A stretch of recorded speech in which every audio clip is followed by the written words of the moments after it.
Hey everybody, welcome to Pop Culture Philosophers. I am Rockin Robbie Billups, and it's time for the best comics of the month station. It's time to do the monthly comic book review. And with me, as usual, it's Bueller. Wait, this isn't Bueller. It's What's Nick. going on? Nick Station. What's up, What's buddy? going on, dude? Thanks for having me back, dude. Of course. Always love it. Yeah, thanks for being here. Everybody, Bueller is running late. He's apparently working on the Shaggin' Wagon. So there you go. Yeah. We also... Jennifer had something pop up, so Comics Will Break Your Heart will not be here tonight. But we also do still have some fantastic people to join us tonight. Member of the Excitable PCP crew, it's Manny, Island Boy Manuel from Tomorrow Cinema. Station, y'all. What's up, man? Dude, I'm excited.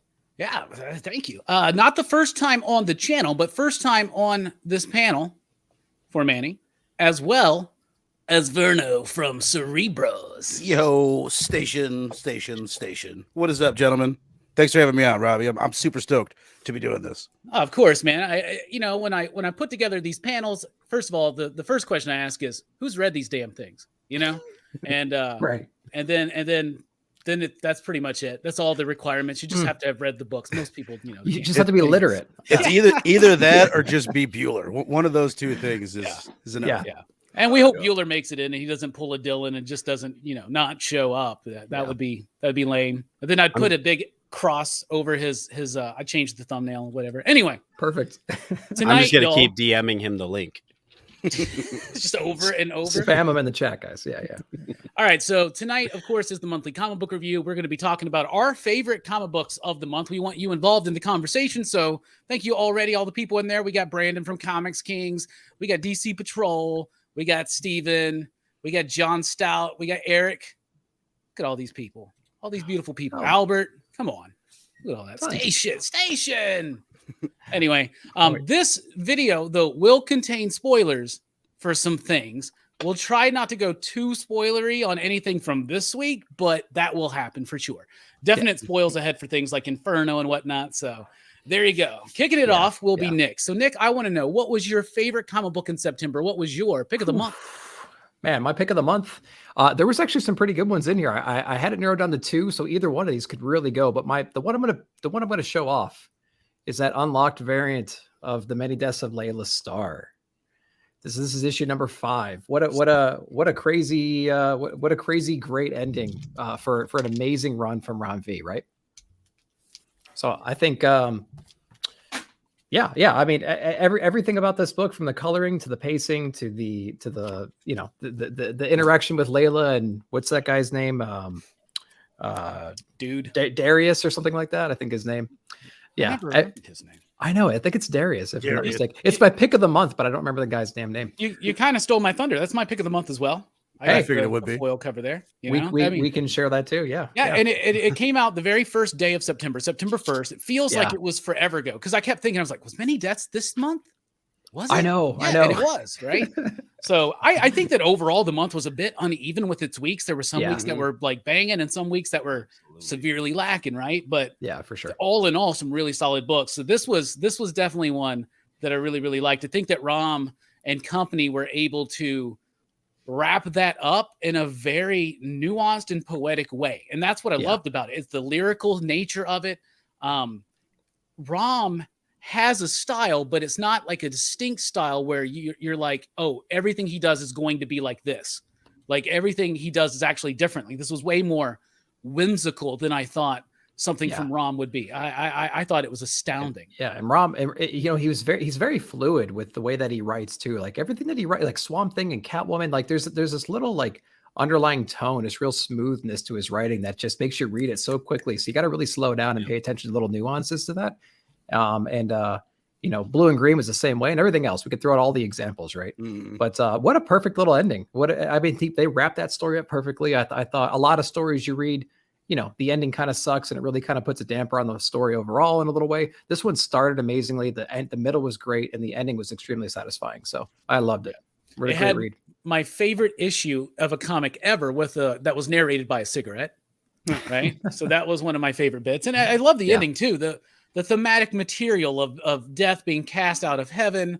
This dude's inventing immortality. It's kind of like this circular, self-fulfilling prophecy where the actions Right. that she takes to possibly eliminate this kid and this dude is what causes him to create immortality. The way that wraps up, going through the life of this man, and each moment he's hitting a moment of loss.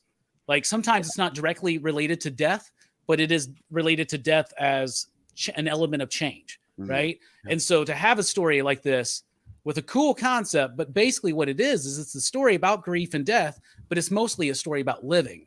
I thought was absolutely astounding. What do y'all think? Y'all read it down there in the basement? Yes. Oh, yeah.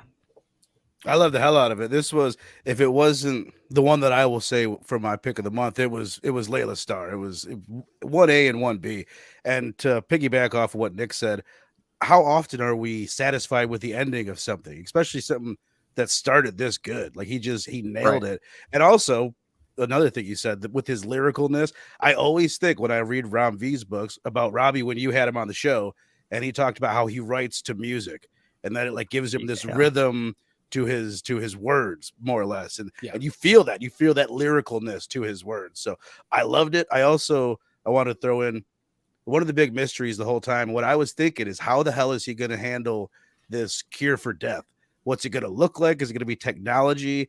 And I love what he did, where they did like the Pulp Fiction, what's in the briefcase thing, where it's just this rainbow, like just so beautiful and so cool. So, and the art is absolutely amazing. I'll do it like we're watching one of your videos. As you talk, I'll pan like a panel around so you can kind of see what we're talking about. I love that, man. I love that so much.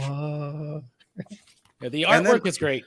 And then it reminds me of the choice he had to make there, where do you take this cure? So we all have to internalize that. Like, would we take the cure? Will we give it to our kids? Like, it was amazing. One of the best things I've ever read. Yeah, because he creates it, and then what does he do? He goes to the carnival. He hangs out. He goes to like a movie.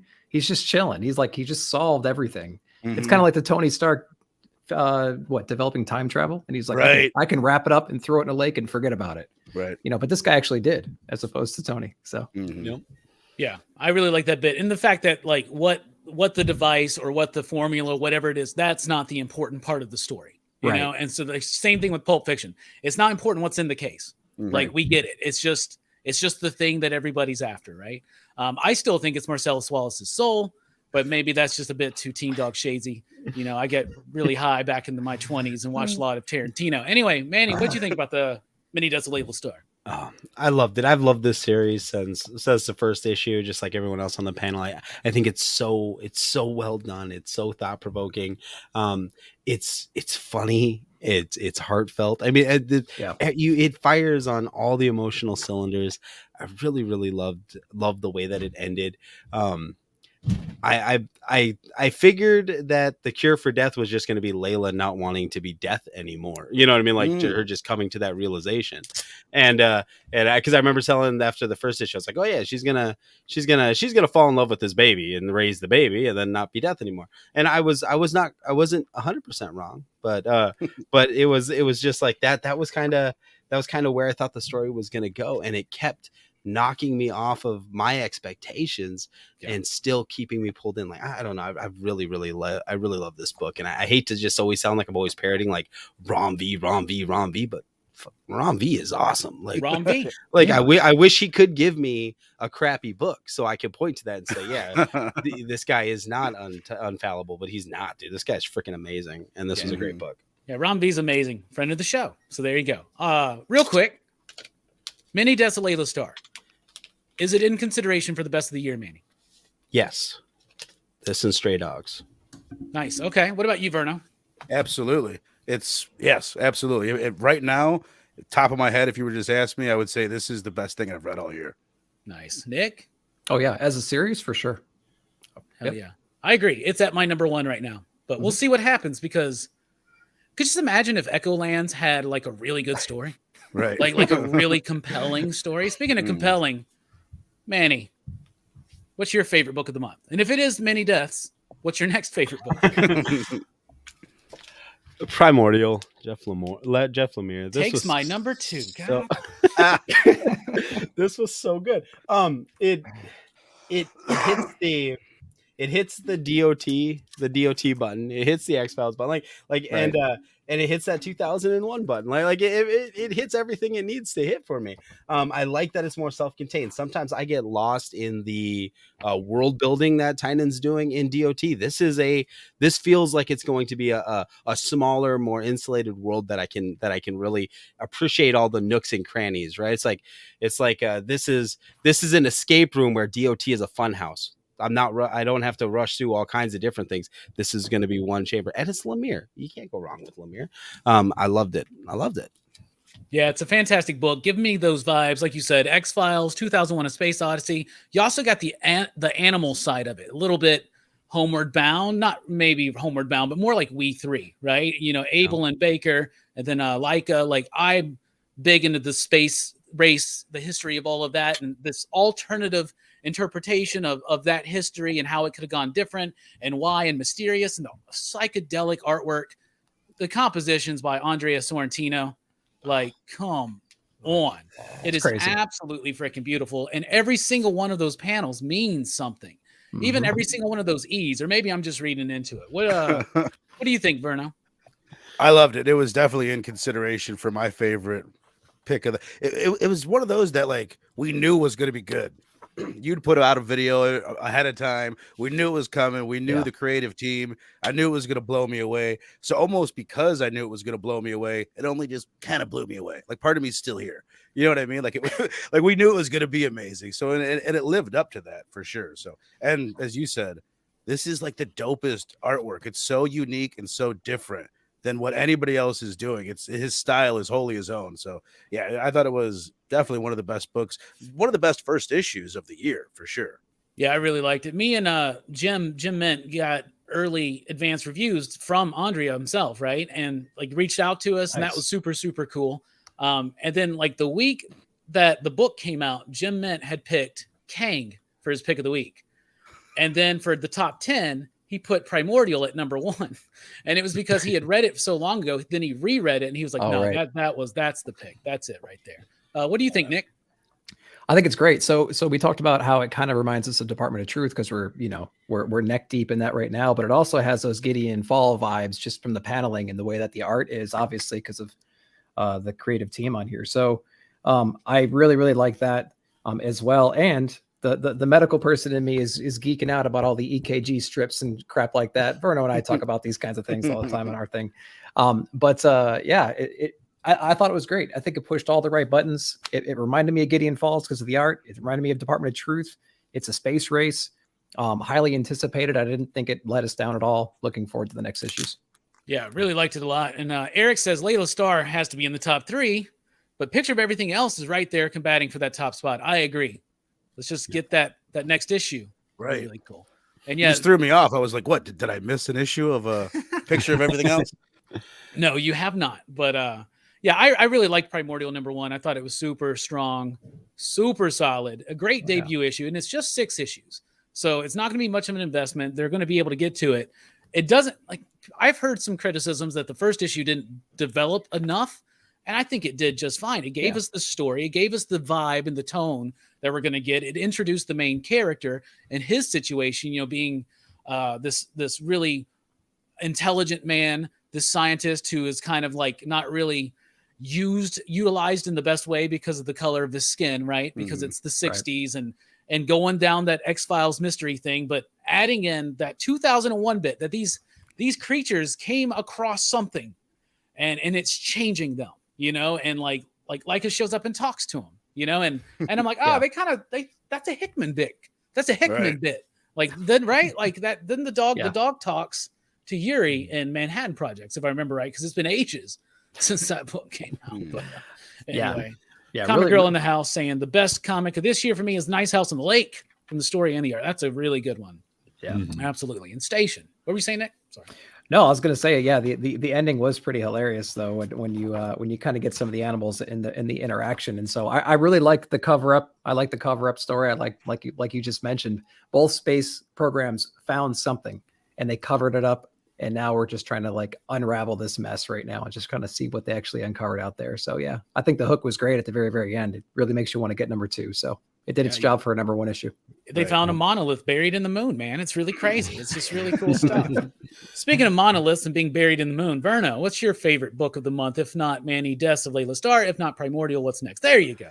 I would say, if I'm being honest, it probably is Many Deaths of Layla Starr, but it already got. This was amazing. This was incredible. Nice House on the Lake, #4.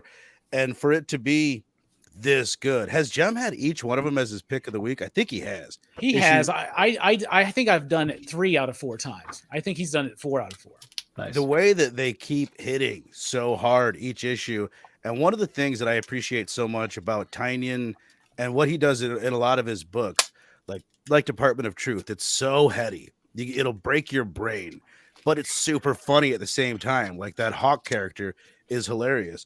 Nice House on the Lake. This is the funniest one because it's told through the perspective of the comedian, but it's hilarious, dude. And then it's also so deep at the same time, where we have this woman, and basically, for those not following, what we find out in this issue, they're in this house, the world has ended around them, and they find out that if they write on this piece of paper, these freaky deaky aliens or whatever the hell it is will just deliver them whatever they ask for. And this woman keeps asking, total spoiler alert here, she's asking for a straight raise. First, she's asking for her husband delivered alive, doesn't get him. And then her asking for the straight razor. Like when you find that out in the issue and the way you find it out is just, it hits super duper hard, along with all that comedy, to just be grounded all of a sudden and be like, oh my God. So it's just, I think he's one of the best. And this is my favorite thing that he's doing right now. Like Department of Truth has dipped off a little bit. It's still brilliant, but this is like the best thing that I've read from Tynion.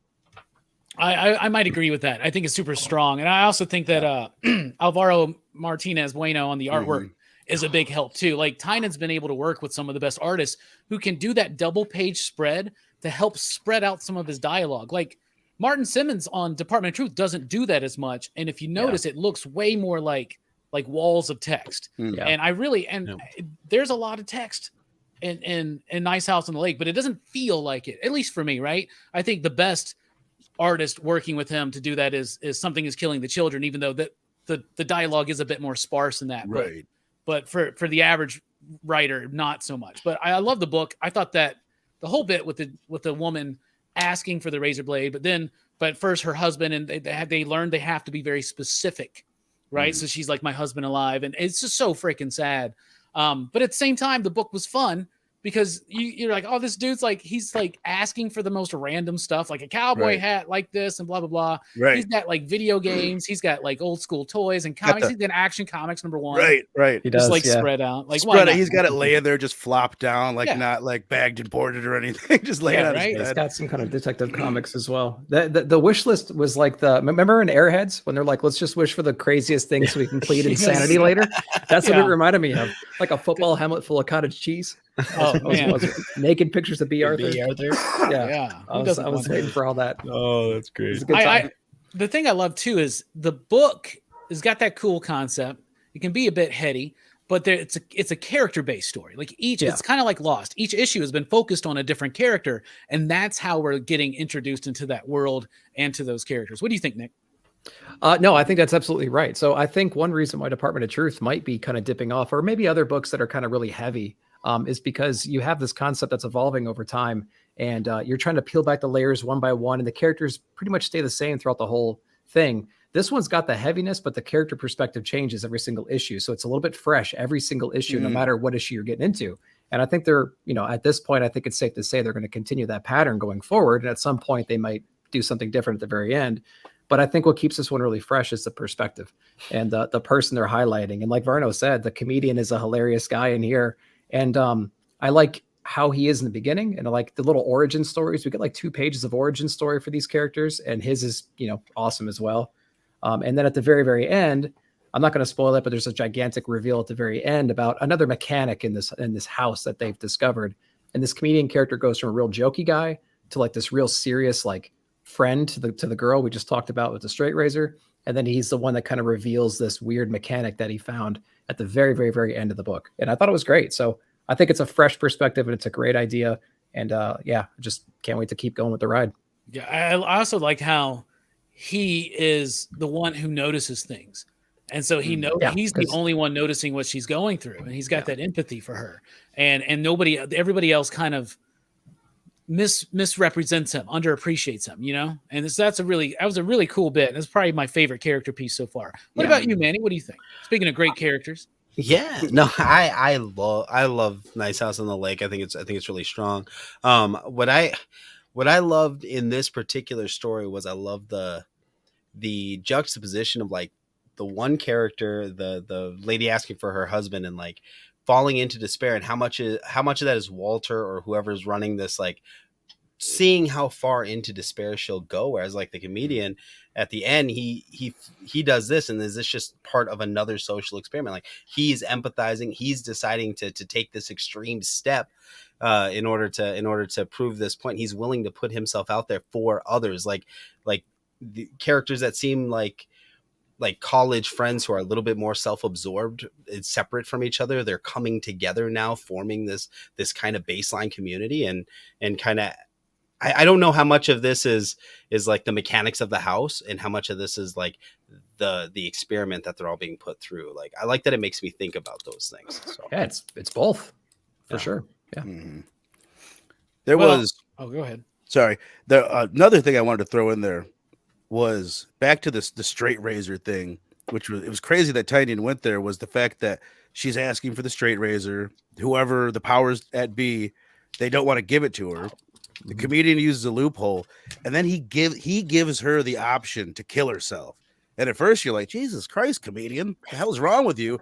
But it was deep, and it was interesting. His reasoning behind that, like, you need to feel like you have the choice and all that. Now, do I agree with that? No, I don't think someone threatening to kill themselves, you should give them the means to do it. But it was interesting, and his point and his reasoning behind wanting to do it was super cool. Yeah, I 100% agree with that. Well, since you guys have all taken the good ones, I'll go on down the list, and I want to highlight a book that's about to end, and I'm going to be so sad when it does.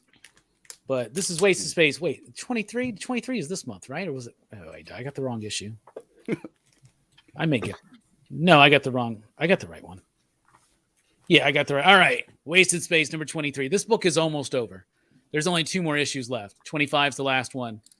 If you have not been reading Wasted Space, this has been one of my absolute favorite comic books on shelves for the last several years. It was one of the first Vault books I absolutely fell in love with. It got upgraded from 5 issues to the ongoing story, which was 25. Originally, it was 20. Then they extended it to 25. I freaking love it.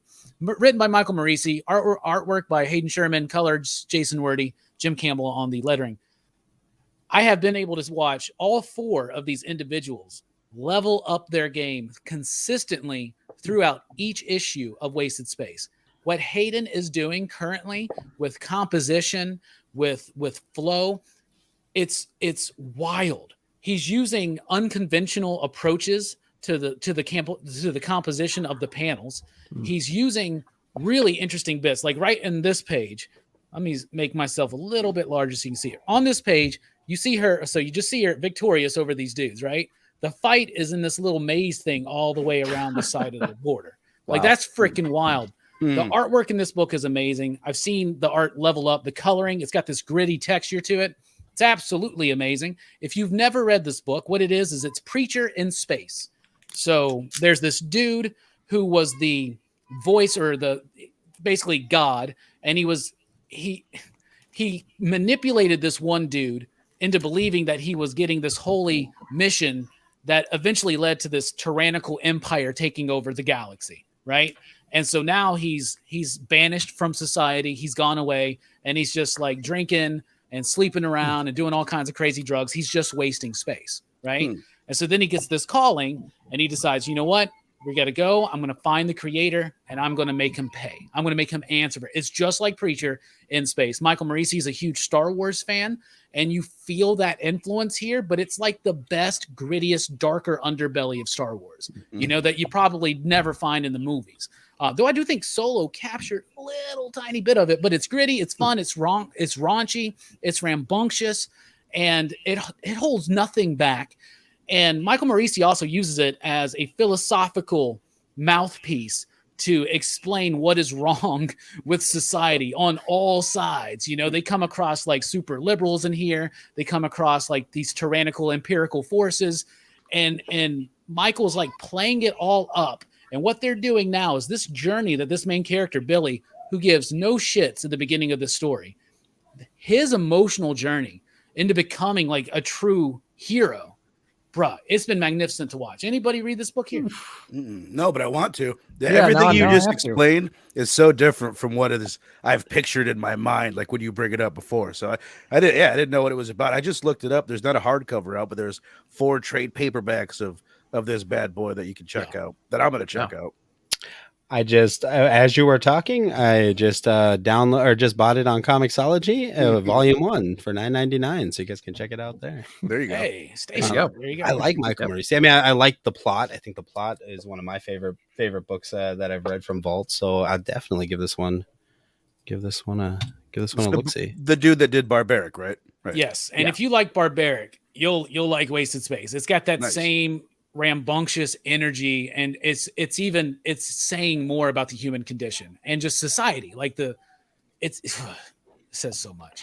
I agree. It starts Maurice with the the Young- galaxy is totally fucked. That's how the book starts. Yeah. That's all I need to know. It wastes no space, bruh. And the artwork, a lot of people don't like Hayden's artwork as much because it's a bit boxy, it's a bit rough, it's a bit edgy, it's different. It's not a house style. I freaking love Hayden's artwork, and it has gotten better. Like Hayden did Mary Shelley Monster Hunter, colored it themselves freaking beautifully. Okay. He did Cold War, I think, with Christopher Sabella. They did The Few and Thumbs with Sean Lewis. Really great work. What I would like to see Michael and Hayden on, and Jason and Jim, the exact same team, I'd like to see them on New Gods. That's what I would love to see that. All right, moving on. Let's all of these books we talked about were indies, except for Nice House and Lake is technically a DC book, but it's creator owned, so it doesn't really count, right? Yeah. So let's move on and let's highlight some Marvel books, and let's start with Verno. Verno, what's your favorite Marvel book of the month? I'm so glad you picked me first, because I only had, I made this list and I didn't realize till right before we got on. It's all indies besides one book. And Nick, I'm sorry, I'm taking your one Marvel book. I'm taking it. Wait, bro. You can take the Marvel one. I'll take the DC one that we probably perfect. have in common. All right. Dark Ages #1 really surprised me. Tom Taylor, and it's like an Elseworld little story, and I thought it was just really well written. Where basically at the end of it, we have the Marvel universe is now in the Dark Ages. They have no electricity, no Wi-Fi. They're butthurt about it. But it was just a bunch of cameos with a bunch of superheroes together that I enjoyed, and a well-written story. It didn't really blow me away, but I had a lot of fun with it, and I didn't expect to. What did you guys think? Yeah, y'all think? I totally agree. So Dark Ages was really fun. I know I just came off of I'm actually reading Fantastic Four life stories. So like those characters are kind of fresh in my mind right now. And so, you kind of watch this opening assault that they have on the threat, which I admit is a little bit weak. I thought the actual threat was kind of like, okay. I mean, it had its purpose, I guess, for the story here. Right. But I like the concept about how the powers came to be and all that. But like the in the earth, like I don't know, maybe. Right. But that initial strike force and how confident they went in to like, okay, this is the plan. We're going to get this guy for this reason. We're going to get this girl for this reason. We're going to go in there. This is going to be the frontal assault. I think they knew when they went in, it was kind of a suicide mission, if I remember correctly. But like watching that plan just unravel instantly and just watching that happen was kind of after reading, life story and stuff, I was kind of like, oh, kind of hit me right there. But I liked it. I liked the perspective. It's set back in the I guess it's in the future, like kind of talking back. It's kind of reminds me of like a Supergirl kind of a angle from that perspective. And I really enjoyed it. So the ending, the last couple panels were really interesting. So we're going to see what the hell that team is that shows up at the very, very end there, how they got to be, what their motivation is, and see what kind of steampunk creations we can come up with. Right. I like Dark Ages. It's popcorn, and it's fine. It's kind of like, somebody at Marvel, some editor was like, oh, look at Deceased, man, they're killing it with that. Let's get Tom Taylor to do something like that for us. Mm-hmm. Well, we've already done zombies. What do you got? Dark Ages? What's that? Oh, what if something wiped out all of the power on Earth and blah? It actually rips off an indie book, I think, from Red 5 Comics called The Dark Age.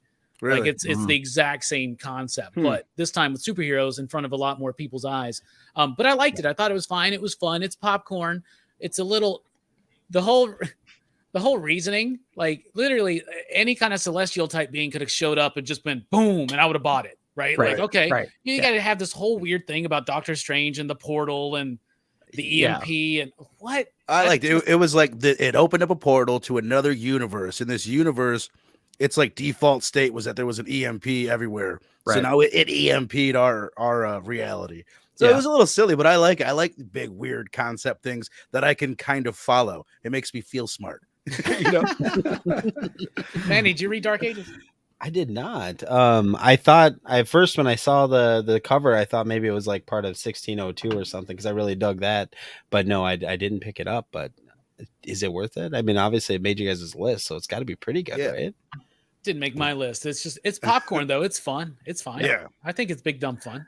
Yeah, because I love all those kind of Elseworldsy kind of Marvel stories, like 1602 or Marvel 1985 or what's Bullet Points or whatever. I love all that type of shit. So stuff. I don't. Can we swear on this stream, Robbie? Yeah. Oh, okay. We're past 5 minutes. Fuck it. Let's do it. But no, I love that type of shit. So yeah, I might. I was saying buy instantly on Comics. It made me feel. It reminded me of. It's gonna be a long night, man. You might want to sit down. It reminded me of like a Marvel event, but no tie-ins. It's just going to be this straightforward. We're going to get a bunch of cool characters, all doing big event stuff, but it's not going to cost you all this extra money. You know what I mean? And no promise that it will change everything forever. Right. Yeah. The other thought that I had on it, Nick, I said this to you when we talked, and I thought about this a little more. The way that you said the perspective is from the future, and they're telling about like, oh, this time we all went down and we fought this thing and some people died. And the way that there's this distance to it when you tell it from that narrative perspective, like you're not down there with them. You're just on a montage watching the fight happen. And I was thinking about how that works best in a first issue. Like, you know what I mean? Like it worked because at the end of it, you got like, oh, this is Forrest Gump sitting on the bench. He's been telling us this story. Now we're going to go from Forrest from that point on. You know what I mean? Like, yeah. And exactly. And I kind of like any kind of like collaborative story. I mean, there's tons of different teams. And so if you're into that kind of stuff, Robbie, you said it, I think perfectly too. It is popcorn. If you want to just jump into something and there's tons of people fighting and there's weird team ups and there's a galactic threat and something happens, that's going to change the course of this single issue and this run, then yeah, I think you're going to have fun with it. Yeah, those books are important because they're evergreen projects that sit on the shelves, and 10, 15, 20 years from now, people can still go, oh, this book's got Spider-Man and the Avengers and this and that, and it's a one and done story. You don't need anything else. And, you know, that's why you see those books consistently sell. That's why Watchmen always sells, because you don't need anything else. Just read this one book. You know, that's why you see that. Dark Knight Returns, stuff like that. So I think that's really awesome. All right, Manny, let's go to Spotlight to you. What is a Marvel comic you want to highlight? What's your favorite Marvel comic of the month? Dude. Okay. So this is how I organize my books, right? So nice. this is all my indies that I had prepped for this show. And these 3 books right here, that's my Marvel stuff. Because I don't buy a lot of Marvel or read a lot of Marvel, but after that long interlude, because I had to think about how I'm gonna say what I'm gonna say and pick one, I'm gonna go fuck, I don't know. Alien. I'm gonna go Alien. Fuck it. Alien issue number 7. I really dug this. It's kind of something that it's a premise that I've wanted to see, right? I kind of wanted to see a xenomorph in like rural America in a more contemporary setting, and that's kind of what I felt like this was, but still being true to Alien, right? Because it's a terraformed planet. I think that this Alien series is very, very good tonally with the Alien films. Like I feel like this feels like an extension of that world.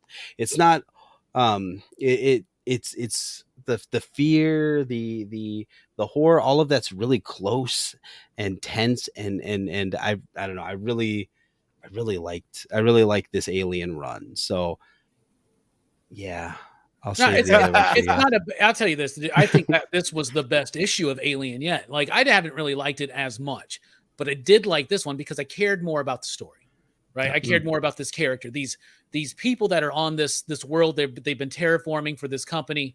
The main theme in all of the Alien work, especially when they're good, is about like it's a blue collar versus the corporation story. That's what it is. Like that's what the first movie is, and that's what the second one is, and that leans heavy into this. Like they've been working on building this world. They're promised that it will be their world, and of course the Wayland Yutani Corporation's like, just send some xenomorphs over there.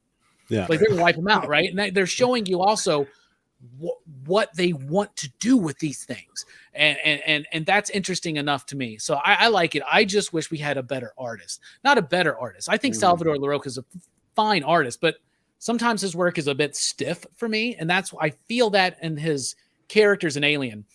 The xenomorphs look cool, right? So the landscapes look cool, but the people themselves, it lacks something. And when you think Alien, you think horror, you think dark. You think shadow, and it's not a shadow book. It's not shadowy, and like you need something like Gabriel Hardman, to me, who did some of the more recent Alien ones before Dark Horse lost the license, is a perfect artist for this project. But I don't know. But I think that it's the best one so far. I almost didn't read it. Right. And then I asked y'all on a Sunday night, and everybody's like, "Yeah, read it." And I read it, and I'm glad I did because, or maybe I'm not, because it's still one more on the stack each week. But what do you think, Nick?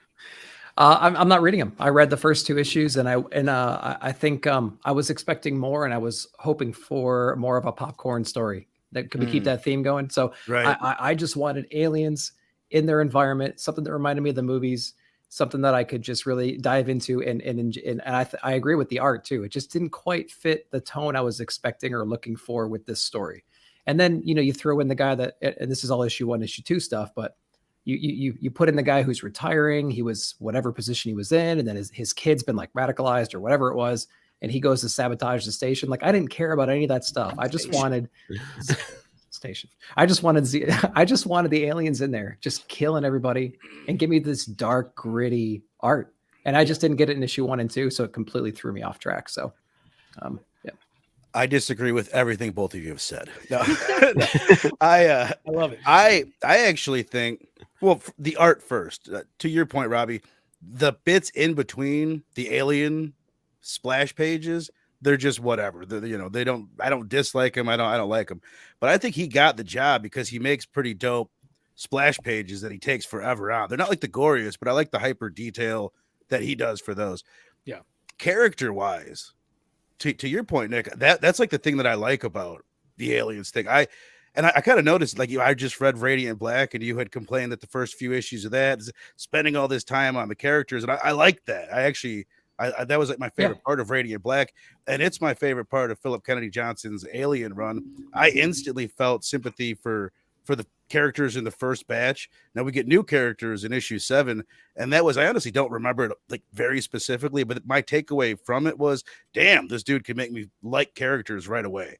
Like I ended that issue like totally invested in the main character, and the aliens are just a side thing. It's like I was watching Friday the 13th 3 last night, and it's like if you're gonna have a slasher movie be good, you need to care about the people getting slashed. It's not about Jason or whatever. You got to, so it reminds me of that. But I liked it. I really liked 7 a lot. So I'm glad you liked it, Manny. I did. I disagree with everything you said about Friday the 13th just there. I get what you're saying with most films. Like you need to care that these people are getting killed. Friday the 13th movie, I want to hate every single one of those fuckers. You need to hate one. You want to cheer for the villain in those movies. Yeah. And in part 3, I do. Because what's his name? Sheldon or whatever. Yeah. Oh my God, that guy. But I love that disco opening, man. Yeah. It's so good. It's actually, I watched all those movies when the game came out a few years ago because I was obsessed with the game, and I'm re-obsessed with it now. It's the shit. You guys should get it. We'll play together. They made a game of that? Yeah, it's so fucking good. It's got its issues, but anyway, I'm rewatching them now, and I'm enjoying them a lot more. They're just stupid fun. But I mean, you don't fear for the characters that you don't care about. You know what I mean? It's fun to root for that couple people that, this dude's a dick. He's got to get got. But you want to like that final girl. You want to like I like Sheldon. He's my favorite character in that movie. Yeah, I honestly don't think I honestly don't think I like a single character in the Friday the 13th franchise except for Jason. Right. Well, Sheldon might be the only fucking character I like, because I won't lie. Like when I said, Corey Feldman, he's a cute little bastard. Yeah, I hate him. He's so self-loathing. He's like, oh, I'm just ugly and fat, so I'm just gonna scare everybody and be a dick and whatever. You got to quit reading my diary, Robbie. All right, that shit is personal. All right, but so no, I think if somebody takes away the Genesis controller so that LaRocca stops implementing big head mode in his fucking human models, that would be great, because they do look like fucking Funko Pops. They got giant heads. But otherwise, I don't know. Alien. I think PKJ did a good job in that first arc of laying that groundwork with fathers and sons. I think he lives in that space right now personally, and he does a good job with that. And so I don't know. I dug it. I'm sorry, Nick. I feel like I need to evangelize this series for you. But I don't know. I really did dig it. The 6 was a little off with the fucking synth thing. It felt like they were trying to cram a new fucking theme into that book that I didn't see. But other than that, I don't know. 7 was good. Nick, what can I do to bring you back into this, bro? Listen, yeah, I completely agree. We need characters we can like, care about, so we can go, care about the rest of the story. I completely agree. Sometimes it hits and sometimes it doesn't. It just didn't hit for me. So yeah, I agree with the concept. I just didn't like this particular book in that example. I agree with figure drawing about Tina from what is this, New Blood? Yeah. I don't care if she's like the Jean Grey, and the whole plot with it. Why are we talking about horror movies? Anyway, that's me. I'm sorry. Stationary, everybody. Alien. I wonder if each arc is going to be a completely different story with like an overarching theme about what the corporation's doing, or if it's just going to be disconnected, or I wonder. And are they going to bring stuff back, obviously, because they're building up to that whole alpha thing or whatever. Wouldn't you think they would want to do a miniseries and sell another #1? That was my thought for that. I was actually impressed. Like, oh, it's impressive, Marvel. You didn't make me start another series. Yeah, but they've already started the trick where they're going to start doing one-shots. Right. Like they did the Aliens Aftermath, right? I like that. I liked it too. Right. But you're going to see more of that, and I think you may even see an expansion of this world if the sales make it worthwhile. I mean, it started very strong, but it's didn't keep it, and it's nowhere near like a Star Wars level right now for them. So we'll have to see what happens. Nick, did you get anything to marvel at for us?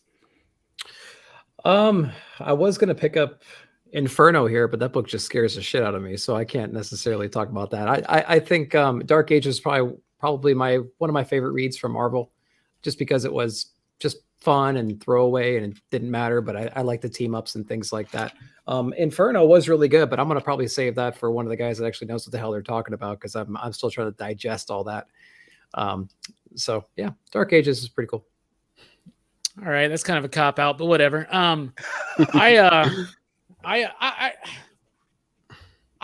was thinking about this. What is my favorite Marvel book? I first of all think September was not very good for Marvel personally.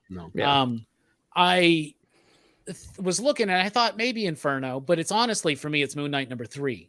I think I really like Moon Knight #3. I almost stole that one. Fuck, I could have had you shut out this week. I know you could have. I would have had to go to Inferno, but no. What I liked about it was, after I loved issue 1. Y'all know that. And issue 2 I liked, but not as much. Right. And so I was like, okay, so he's slowing it down. That's fine. And then like in 3, Hunter's Moon and Moon Knight fight. And Moon Knight kicks his ass, bro. And that's usually not what happens. Like Hunter's Moon should get the edge. And then you have no. I like it because it's telling me that what's about to happen is that Hunter's Moon's going to come back and get Moon Knight at the end of the arc. And so we're going to end with oh, really? So I'm really pumped. I love how they're taking everything from back in the original days with Werewolf by Night and the Doug Mink stuff, and they're taking stuff from the 90s Mark Spector Moon Knight run, and they're taking the brilliant revitalization of Moon Knight from a few years ago by Warren Ellis, Brian Wood, and then Jeff Lemire. So those 3 did a really... Cullen Bunn's in the middle there. And it just didn't quite work for me. And Cullen Bunn is, I think, a prolific writer, and I like him a lot, but he's not consistent all the time. Some books I like, some I don't. But Moon Knight I really like, because they're taking that classical approach, the superhero approach, but they're still throwing in these different interpretations, these different ideas. Like to see Warren's Mr. Knight still being utilized makes me so happy because I love that version of Moon Knight in the suit, right? I wish we could get the one back where he's like wearing the garb of Khonshu, but he's kind of got beef with Khonshu right now. But I like the book. I like how Hunter's Moon went after him because he's trying to protect vampires because he protects the people at night. I think, was it Verno that said, what about the people in the day? Yeah. That's what Spider-Man's for, right? Yeah, that's what that dude says. Nick's line was perfect. Yeah, that's Spider-Man work. That's exactly. Yeah. So I like that. I love. There's so many. There's an issue in the Moon Knight run by Ellis where he's like, you know why I wear white? Because I want you to see me coming. And I got those kind of vibes in this one. So I love it. I love the artwork. It's dynamic. It's kinetic. It's interesting. I love how they're taking all these pieces and making it something really cohesive. And Jed MacKay, having been getting caught up on his Black Cat work, is a really solid writer at doing little stories and an overarching bigger story and having a long run that feels like you can invest into it each month, and each month is significant and it keeps building on each other. It's not just like another mini series or something that's like going to take 100 issues to, retcon one bad decision by J. Michael Straczynski done 20 years ago. But whatever. I don't know what book I'm talking about there. But what do y'all think about Moon Knight? I very much enjoyed it. I love the hell out of it. But it might have been my least favorite. This isn't, excuse me. It's not saying much because I really liked the first issue after reading it, but I really liked that second one too. I liked that he just took it, did a standalone one right afterwards, and it was his own thing. I dug that. The third one, as you said, I think I counted it at one point. It's 16 to 17 pages of fighting. It's very old school. Where it's just these dudes beating the piss out of each other and talking about themselves. You know what I mean? Which nobody does. You're getting all this character development and their relationship development and just learning more about Khonshu and all of that. And plus, this is something I said when I talked to Ernie last week on the new comic book breakdown show. That oh shit, what the hell am I gonna say? I thought about that joke and then I lost it. Oh god. That I like the art. Let me just say that. I like the art. I fucking lost it, man. I lost it. Nick, tell us about how you hate it. I every time I hear people talking about it, I'm like, I'm not reading the same book. But I think, Robbie, what you just said, I think kind of helps me understand why I might not be enjoying it as much as other people. I don't have the background. I don't have the history of Moon Knight. I see a guy that I don't really connect with. And I like the art. I like how glowy he is. I like how radiant he is. The contrast and his character design. I like that a lot. Some of the other stuff going on in the panels, the backgrounds are a little bit muted. The details maybe not quite there. And I did enjoy the battles. I did enjoy all that. And I think I didn't quite catch the fact that, Moon Knight got the upper hand clearly in this issue. And so maybe they're going to kind of flip the script a little bit, and maybe it's going to end in a way that we didn't really see coming. So maybe they're going to flip that around. So that's interesting from a story perspective, but I don't quite understand the character and I have no knowledge of him. So I think that really kind of puts me at a disadvantage when it comes to this book.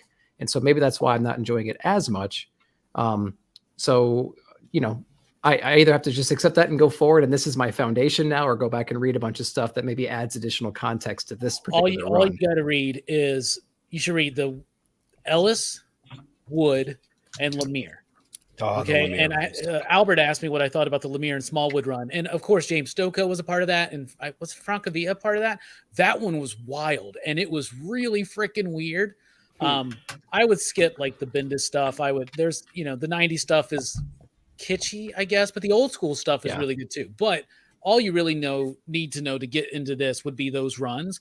But there is that Avengers story, the Fist of the Age of Khonshu or something, and that's where the falling out with Khonshu happens, right? But there's other stuff there is stuff that's referenced from those other runs in here. So it's not necessary, because I think they did a good job of, at least to me, but I'm very familiar with the characters. Verno's not familiar with Moon Knight at first, right? Did that first issue give you what you needed to know what he is and what his mission is? When I read the first issue initially, like my initial read through, I remember, and this is just, how I am. I was like, Jesus, Marvel, you gonna fucking give us something good? This is a issue number one. Like, I didn't like it at all. And then you said how much you liked it, and I reread it and I liked it a lot more. And it was just like you're saying, Nick, it was my unfamiliarity with the character for sure. But rereading it and now getting more of it, I like it a hell of a lot. But Robbie, I was going to ask you, one of the things me and Nick have been struggling with is, what is this dude supposed to be like? Is he funny? He seems to be kind of quippy, but he's so bad. He's like Batman and Spider-Man, and it's just, we've been struggling to kind of get a read on him as a character. And I don't know if this is part of his DID or whatnot, but what's the dude like? It depends on the day. You know, Right. I mean, that's the point, right? Is that he does have that, the multiple personalities and all that kind of stuff. He's got different names. He's got different lives. He's got different ways of dealing with that. Jeff Lemire does it in a really interesting and near meta type way with his book. He has different artists come in. There's a whole bit in the Lemire run where it's by James Stokoe, who does this really intricate, beautiful artwork. And it's Moon Knight on the moon fighting werewolves. Like, what the hell? And it's just so wild. And so, like, that's what it is. And that's why Ellis, when he came in, he did in one issue, he would be Mr. Knight. He would be wearing the suit. He's brawling. That's a different personality. When he's got the cape on and he's like in the air doing acrobatic stuff and throwing moon disc at people, that's a different personality. And then there was one where he was like a mummy version of Khonshu and wore like this bird skull on his head and wrapped himself up. And like there was this issue that Ellis did where this dude had a mushroom growing in his head. He was dead, but it like caused everybody in the radius of the spores to like start fucking tripping and shit. Moon Knight had to like go in there with like oh, it was wild and it was fun. So that he's all of it. Because he's back and forth and he's not together, right? I think my problem is he's dressed all in one thing and he's doing all that now. It's not like oh he's on this personality. It's like, and it's not and his actions too. It's like, you know, it would be different if he kind of flipped into a different personality depending on which scenario he was in at that time, and then you can kind of associate that personality with that action.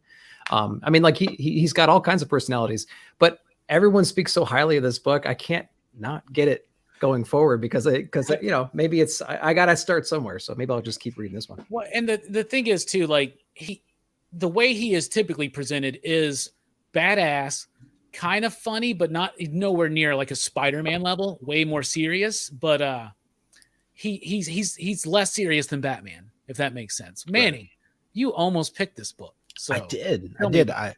Oh man, I just jumped into Moon Knight with the Lemire run. I don't know when I said it, maybe 2 weeks ago. I think I'm 4 or 5 issues in, and I love that. And I love that I can go from that into this book and just not miss a beat. You know what I mean? You can just kind of keep rolling with it. I'm not having the problem with the personalities that you guys are having. I mean, I still think he's reading similarly, even when he's Mr. Knight versus when he's in the cape and cowl. Like I'm not getting that much dissonance there, but maybe that's because I'm not looking for it. This issue in particular, I love the fact that Hunter's Moon, he comes out swinging big King Kong dick with Elvis glitter, right? And he's like, you don't have the other people's memories. He just, you know, it starts off kind of one side, but it's the Peter Griffin versus the chicken thing. They just keep on fucking going. And then I love the kind of Indiana Jones, just shoot the guy kind of thing that Moon Knight does. He just comes in with a bat and beats the shit out of this guy. Like there's no finesse to how he wins. He just beats his ass with a bat. I love that shit. I like this character of Moon Knight. And the way he's presented, his look, everything about the way I read this comic puts a fucking smile on my face. Like, and I love it. My eyes are instantly attracted to the artwork because you've got these, I mean, these panels where he's rushing through the city. You got this beautiful saturated city, and then he's completely negative space. It's not like he's just white. He's the absence of color in these shots. I mean, I don't know. This everything about this book puts a smile on my face, and I really, really liked it. And fuck, I wish I would have picked it over Alien, because I sound way more animated right now than I did explaining about a xenomorph in the corn. You're like, Alien, I guess. Okay. I Moon Knight's fun, man, and I lost where I was going too, Verno. I guess we're on the same stuff. Well, one thing I was gonna say, Nick, I had almost planned on coming on here and like, Nick, what the hell is wrong with you? You need to pick up Moon Knight. But honestly, No, do like it. it's Okay. no, it just might be if you're not digging it through 3, it might just not be to your taste. Then you know what I mean. And I want to be clear. I'm not saying like, oh, this book is blowing my fucking mind. It's just good, clean fun, and I like learning about characters that I don't know anything about that I'm digging right off the bat. I don't have to like force feed myself 5 issues to get into it. Like I'm digging it. You know what I mean? But it's a taste thing. It's I can see it's definitely not going to be for everyone. And you're reading 15 fucking books already a week. Well, no, yeah. And I remember I think you put on an Instagram post, right, of him beating the guy's head in with a baseball bat. And I think I put in there, I was like, what's it going to take to kill this guy? Because Moon Knight's not like he's not like holding back his blows here, right? So what did you say? Said he was touched by a god. I was like, oh, got it. Okay. I remember what I was going to say. I was going to say, it doesn't take much to impress me when it comes to Marvel. Like, right? Like, like meaning that like just a cohesive, well put together story that I feel has potential. I'm like, wow, way to go, Marvel! You finally did it right. Like, I don't know. But the personality thing is the personality is a little bit more cohesive. That was some of the ramifications of the Lemire run. I didn't read all of the Max Bemis stuff because I just wasn't digging it. But so I don't know what they did with the character there. But it is that fighting style. Like when he goes from like like more Batman, Daredevil stuff where he's like throwing things at you and all that. But then like he hits that mode with Hunter's Moon where he just like beats the shit out of him with a baseball bat. Like that's the one. And what is he exactly? I don't have my copy near me. He says something. It's similar to the whole bit of I want you to see me coming or something like that. But he's kind of like, I'm the one. Like I'm the one. Like you remember that I'm the one. Speaking of being the one, it's Bueller. Hey, Mr. Bueller. I didn't want to pull a Dylan. I believe that's what it's being called to now. Yeah, that's what it happened to Manny last night. Yep. Yeah. And he showed up in the chat and still didn't jump on the show. That sounds That's about okay. right. I love that, man. What's up, gentlemen? How you doing tonight? Good. How are you doing? Are we almost done? Is this the battle draft? Is that what we're doing? No. When's we doing another one? Did y'all just get tired of me winning them all, so we don't do them anymore? You never won one. You shut the hell up. You're full. Bruh, Ghost Thrasher won one. Come on. Yeah, Ghost Thrash this. You lost every one of them. Yeah, Ghost Thrash these nuts, man. How about that? You been reading Moon Knight, Bueller? What's that? Have you been reading Moon Knight? No. Have you? Yeah, that's what we're talking about. We like it. Oh, yeah, it's great. I've been reading it. Yeah. All 4 issues. They've been awesome. 3. Yeah. 3 issues. I remember what I was going to say now forever ago. The first one was the best one. What is that, Vernon? Yeah. Just Before that you he's lose it. Just that Jed McKay, he dropped some lines in there. I find in comic books, even a lot of the good writers aren't really aren't that great at turning a phrase or aren't wordsmiths in a way. But Jed McKay has dropped a few lines. There's one where he says he's talking about the Fist of Khonshu. Moon Knight's like, I am the Fist of Khonshu. And Hunter's Moon's like, how could you be so? Even men have 2 fists. How could you be so arrogant that a god would not? And I loved that. It was such a dope ass line. Was it worth waiting 15 minutes for me to say it? Probably not. Probably not. But I think so. I did it. I thought it was going to be some breakthrough from a repressed, because you said forever ago. I was like, he going to break out some repressed childhood memory shit. You know, that was 15 minutes ago, but that's not hardly forever. We'll get to hardly that. We'll get to the repressed memories. You're right. The way that he writes when he says, when he calls Hunter's Moon, you're just that was cute that he put those memories in your head, but you're just a doctor dancing in borrowed shoes. Like that shit is fucking clever. Right. You know what I mean? Those were good lines. He thinks this shit ahead of time. Moon Knight does. He just writes it down and he has them ready, kind of like Manny with his like little bits that he has on his live streams. Oh, I felt bad for Nick because I could see his eyes widening because he could see my brand shit, and I'm just I'm just putting in little clips of movies. It's like he crashed this damn stream. Just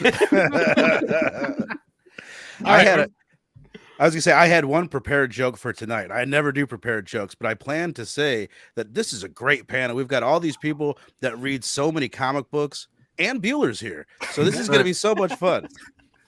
Screw you, asshole. That's what I was going for. That's what I wanted. That went That's about, what I about wanted. as well as I thought it was going to. Nice. Thank you, Comics Kings, for the super chat. We really do appreciate it. Manny slapped the PCP logo. All right, let's do it. I gotta go. No, I mean here. above you. You see this? You got to It's slap like, it. you gotta do it. Oh, way up here. Have you never watched this show? No, I do. I thought you wanted me to throw it up and like be all nice and No, fancy just about slap it. the Shit, logo. you know. All right, that's fine. So I was like, I'll throw it on my face. I don't All right. care. Replacement duck. So we did best comics of the month. We did Marvel round. Now it's time for the next round. Another favorite of yours from the month. And let's start with Bueller. Bueller, what's the favorite comic book you read this month? God, that's a hard question. Let me think about that. You got to choose between the four of them. 4. You know what? Can I just show a book I just read last night? Okay. Do it. Sure. War I and don't know if Peace. this has been showed, but Unborn. Yeah, I haven't gotten to read it yet because we were late getting ours, but Okay. I haven't. This is by Frank Gogol, a friend of mine. He did the Dead End Kids and No Heroin, a couple other ones as well. Yeah. He did one on the Power Rangers as well, but I don't like that stuff. But this Did is a great job with that Power Rangers one, just so you know. Yeah, he did, and then he's not on Power Rangers anymore. But he did this one, Yeah. and this one was really good. If you like a little bit of a sci-fi, it's kind of a different term for what he's done before, and from his original works that he's done. So this is kind of a sci-fi set-off planet. It's like it's got these people in there. They're kind of mining, it seems like some material on a different planet or whatnot, and then they come across like almost they look like the creatures from Starship Troopers, I think it was called, and the aliens in there, they just kind of get attacked, okay? And they kind of escape, but the start of this book reminds me of Saga, to where Saga, in number 1, the very first thing was that lady giving birth to that baby or whatnot. This is how this book starts. There's a lady giving birth to the main character, and the mother dies on the table as birth. That's kind of where the unborn kind of comes in. And then towards the end of this book, the lady she's now grown up, the baby that was born, she is now pregnant, and then the father of the baby is dying because he was attacked by the monsters. So now there's going to be another baby that's going to be born without a father, to where she was born without a mother, and I think that's kind of where it's going. But it was fun. It's a 4-issue series, I believe, what Frank told me, and it's by Source Point Press. I enjoyed it, but it was different from his regular works. I think my favorite stuff he's done was the Dead End Kids. Those are probably my favorite ones that he did. The Suburban job was really good, right? Yeah, I really liked that. That Was my favorite one. I was a little surprised that he went the sci-fi route, but definitely worth to pick up. Easy read. Yeah, it didn't take very long, so I enjoyed it. Not too bad. There you go. Yeah, I'm a little bit of a backlog bro right now because our diamond shorted us again this week, So I didn't read that. I didn't read Gru Meets Tarzan, which could have changed up the whole conversation for the pick of the week. Oh man.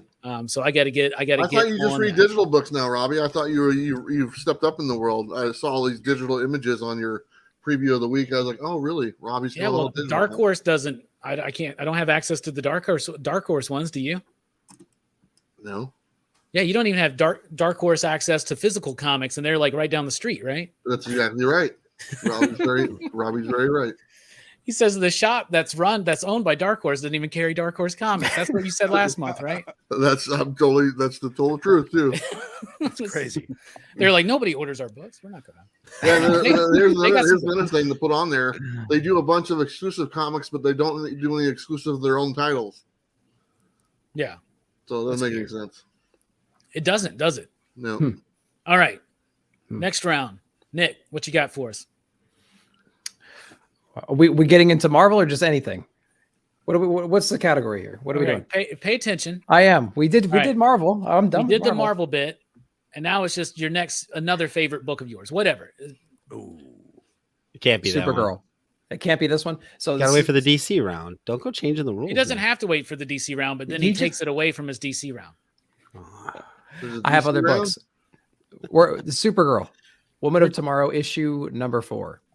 So Tom King is doing this one. I know this one is super sticker. Slap the. I'll slap it for you, buddy. Hey, I've been slapping from the very Bueller, beginning. I've been waiting to hear that come out of your mouth for years. Yeah, that's not the only thing you've been waiting for. So, yeah, I've actually really been liking this book. We kind of touched on the perspective of like storytelling from the future. We talked about that with Dark Ages a little bit, but I think it's done better in this book here. So, I mean, the basic premise for those not reading is there's a woman, there's a planet somewhere else. And this woman's this little girl's father gets murdered by this maniac that's kind of on her home planet, and she's kind of going out to try to find recruits to seek revenge on this killer. She comes across Supergirl, who's vacationing there to get away from the sun, to be depowered on her 21st birthday, so she can apparently get drunk and kind of have a good time. But they actually run into this villain and actually hurt Supergirl because she's depowered, and he gives her a reason to kind of go on her own revenge mission. And he escapes. And so all these issues basically 2 through 4 are just kind of recapping the wake of destruction that they're encountering every time they're trying to catch up to this guy. And so he's always one step ahead. He's always one planet ahead. Just, kind of seeing these two characters interact and how she speaks so highly of Supergirl, and watching Supergirl's emotion in this particular book right here. She uncovers some secrets about the villain. She uncovers, she kind of talks about just having to hold back her powers constantly, because if she didn't, she would actually like kill people. She has to slow herself down, or else she'd be super fast. She has to, not kill you with her eyes, not kill you with her frost breath, or whatever other powers she's got going on. So this book really kind of focused on just the torture that she kind of goes through all the time. And then she sees the genocidal acts of this villain in a way that she's never seen before. And so it really kind of takes its toll on her, and she kind of goes off and has a moment. And I think everything from the perspective that it's written in, the art style, the relationship between the two characters in here, how they're interacting, and I enjoy the pacing. I enjoy everything about this book. So really digging Supergirl.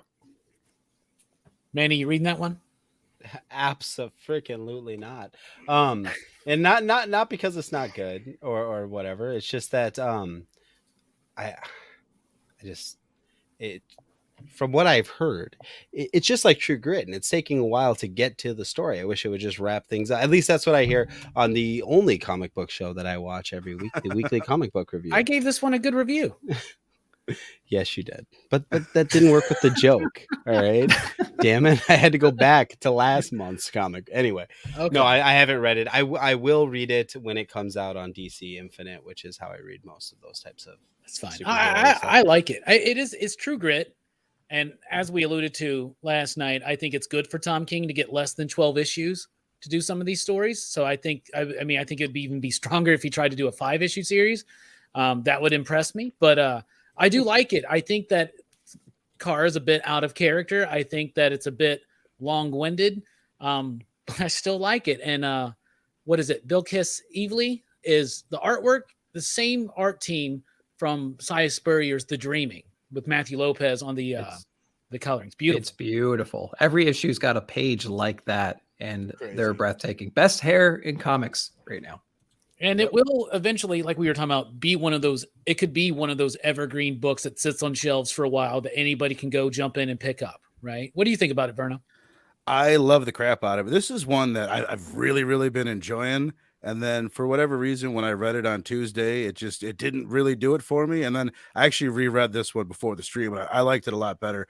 It's first and foremost the art and the coloring by Lopes. The coloring is absolutely batshit crazy. The way that Supergirl's characterized, this is another one where I'm not really familiar with her that much, but I like the way that just she keeps mothering. Like at the beginning of this, she picks up this thing and she's very motherly. She's sitting there feeding someone soup in bed later on in the issue, and just the two's character development, the relationship development. Nick, you had been saying how like the prior to this issue, how there wasn't like the threat, the villain wasn't very interesting. That's what he really focused on in this issue, was just to show you like what him and his now crew were doing to all these planets. So I thought it was a well-timed issue to focus on the main character and kind of build up that threat for the last one. And then Robbie, to your point, 8 issues on Tom King is the way to go. Like, well, we'll see. Like, maybe it should even be less by the end of it, but it's much punchier than Strange Adventures and all of the other work that he's doing right now. One issue, I wonder if you guys have thought about this: the long-winded way that the young girl speaks in this. She's got this high fantasy tone, and she speaks very properly. Well, she's from one planet, and since then we've been bouncing around to all these other planets, and all of the characters speak that way. It's like you bounce around from state to state, we all speak differently. What are the chances that everyone at each one of these planets is going to speak in that way? I think he's mimicking Deadwood. I think he's mimicking the dialogue in Deadwood, and like I think, and even True Grit. Like, it's so weird to think, because we like to think of people, especially like in the Old West, as being dumber than us, but they had better vocabularies. You know what I'm saying? Like, they really did. That's one of my favorite things about Deadwood. Anybody, y'all have seen Deadwood, right? Anybody? Yep. Yeah, I've seen it. The way that people talk, it's just the best thing. Like, they are the most polite. The most polite way to telling you like that to go F off. To go fuck. I almost used the C word. I don't know if I should. The most polite way of calling you a cocksucker. You know, not that there's anything wrong with that, but we mean something different when we say that. Yeah, no, Verta, you're right. I think we did kind of discuss how we don't really see the villain, and the villain's kind of like abstract almost, right? We see him in the very first issue, and then he's a thought, right? He's a destination, he's a goal. You're not, it's not like, I don't know. Well, we'll just say Noctera with like Blacktop Bill. He's not in every issue, not committing some kind of a thing right in front of you in that panel to keep you reminded. He's this end game. And so this was a really cool issue to kind of highlight, again, reinforce how much of a bad guy this dude is. He's like impossibly bad, right? Even in this one, we're just getting the perspective of like the people that he has just terrorized after the fact. We never spent any time with him, which is interesting. I wonder if we will by the end. Yeah. All right, Manny, round two. All right. Maze book, Jeff Lemire. This book made me fucking cry. It made you do the bit. You're in a bit, Manny. Do bookstore do that? What? That's really good. You did the bit. Start over. Yeah, you did the bit there. Did I do the bit? You did. Everyone started spinning, and I was like, "Fuck, they're all leaving." I mean, I know it's a drop the mic book, but shit. So Maze book. All right. Maze book. This is a book that made me cry on my kitchen table. I've not cried reading a comic book at my kitchen table. I've cried looking at the receipts from the comic book shop after going on New Comic Book Day, but very rarely does a book make me cry. All right. Not since My Little Pony Friendship is Magic has I been hit in the feels. This was so damn good. You connect with the character, you connect with the story. I didn't even give a shit. Like the end of the twist, the hook at the very end was amazing, but I didn't even care because I had such an emotional journey with this guy over the pages up to that point. So like when I can say that the little moments of this book were just as impactful as the fucking hook that's supposed to keep me involved, I can say that this is a damn well written book. So that being said, Maze book is my number 2.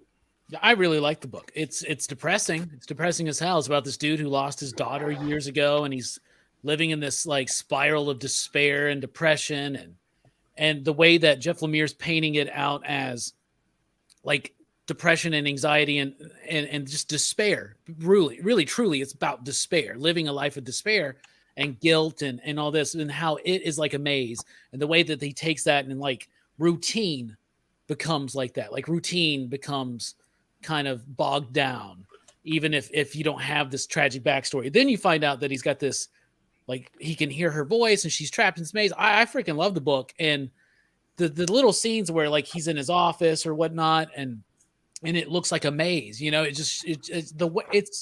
I think it was really incredibly well done and layered, but at the same time, it came across as rather simple and very depressing. And I get why it may have thrown some people off, but I actually really liked it. What'd y'all think? I loved it. I loved it too. I like the color choice in here too, because everything is extremely muted. The only time you ever get color is when he tries to remember his daughter, and the panels in there, she's faceless, which I'm sure there's some kind of thing going on there with that. I haven't quite reconciled yet, but it's very scratchy. I mean, he's doing the art too, so there's not a whole lot of color. Everything is scratchy. He's just walking through life. He has some kind of thing in here about repetition being some kind of a hell or some kind of form of hell. Or death. I can't remember exactly what it was, but you kind of see the world around him is the same, but he's completely isolated himself outside of it. So you see like friends from work trying to engage him and he's pulling back. You see a woman trying to engage him. He's pulling back. He's at work, not being really apathetic at work. Perhaps maybe he's just following rules, and maybe there's some more stuff there that we're going to uncover. I think Verno, you and I talked about that at one point. I can't remember exactly, but and like Manny said, something Manny said, and to add on to that, by the end of it, we don't know why or how that connection is made between him and his daughter again. We think it's real, but I didn't care because it was weighted so heavily up front with so much emotion. And you know, it's something as a parent you can like relate to in a way that you never want to. And it's like, I think that is why this book really kind of hit me. And I just I love this book a lot. It was right in the feels. Hells yes. Did you read this one, Bueller? You know what? What's more to say? You guys already covered it all. So I mean, I'm just gonna have to agree with what everyone said, and you guys did a good job. So, of course, he didn't read it. It's a Dark Horse book. I can't top it. Yeah, it's Dark Horse. Yeah, you know, I'll be honest. I've never even heard of that book before. It was a little under the radar. Like, what are they talking about? May's book? What is that? And I was like, is it really a Dark Horse book? Yeah, it's really good. I enjoyed it. This is only the second thing that I've read with him doing the artwork in it. And it's, you know, it's certainly not for everyone. Not everyone is going to love it. It's definitely not the most refined. It's scratchy and messy, and it looks like a child did it, but it fits this book incredibly well. And just you guys had already commented on just like I'm sure we've all been there. We're in a rut and we're just being, you know, little hermits. I know I've been there at least, where people are like, hey, let's go do this. You're like, no, I'm just going to sit home and be a bum and just be a loser and feel good about being a loser. But there's one scene in this. Is that Manny's diary again? Right. I brought this up when we talked. There's the bit where he is, what is he? He's like the inspector. He's a building inspector. And there's this bit with rebar, and he's at work and everything's fine with the rebar. It's just a little bit off, and he's just being a dick about it. Right. Kind of. And it was a throwaway scene. It's like, why the hell would this scene be in there? I know. But I liked it because it was the example I used with you, Nick, was you know, sometimes you'll go to Jimmy John's, get your sandwich, and people just get a dick, but you don't know what those people have went through. You know what I mean? Like we don't know the trauma that people have and why they're being shitty. So I like that subtle ass little scene right there in it. Yeah, I think we also talked about maybe. So the book's called May's book, right? So, and there's panels and there's a scene in here where he's kind of remembering his daughter. He goes in there and she's kind of, she's doing some kind of a maze on the floor. She's got a maze book. She's got colors and pencils and stuff like that. So maybe there's some kind of a, I don't know, what's the right word? Like attention to detail or kind of like a methodical thinking. So like his default mode is depressed and following the rules, I guess, maybe. Mm-hmm. I don't know. So maybe that's why he's being such a hard ass.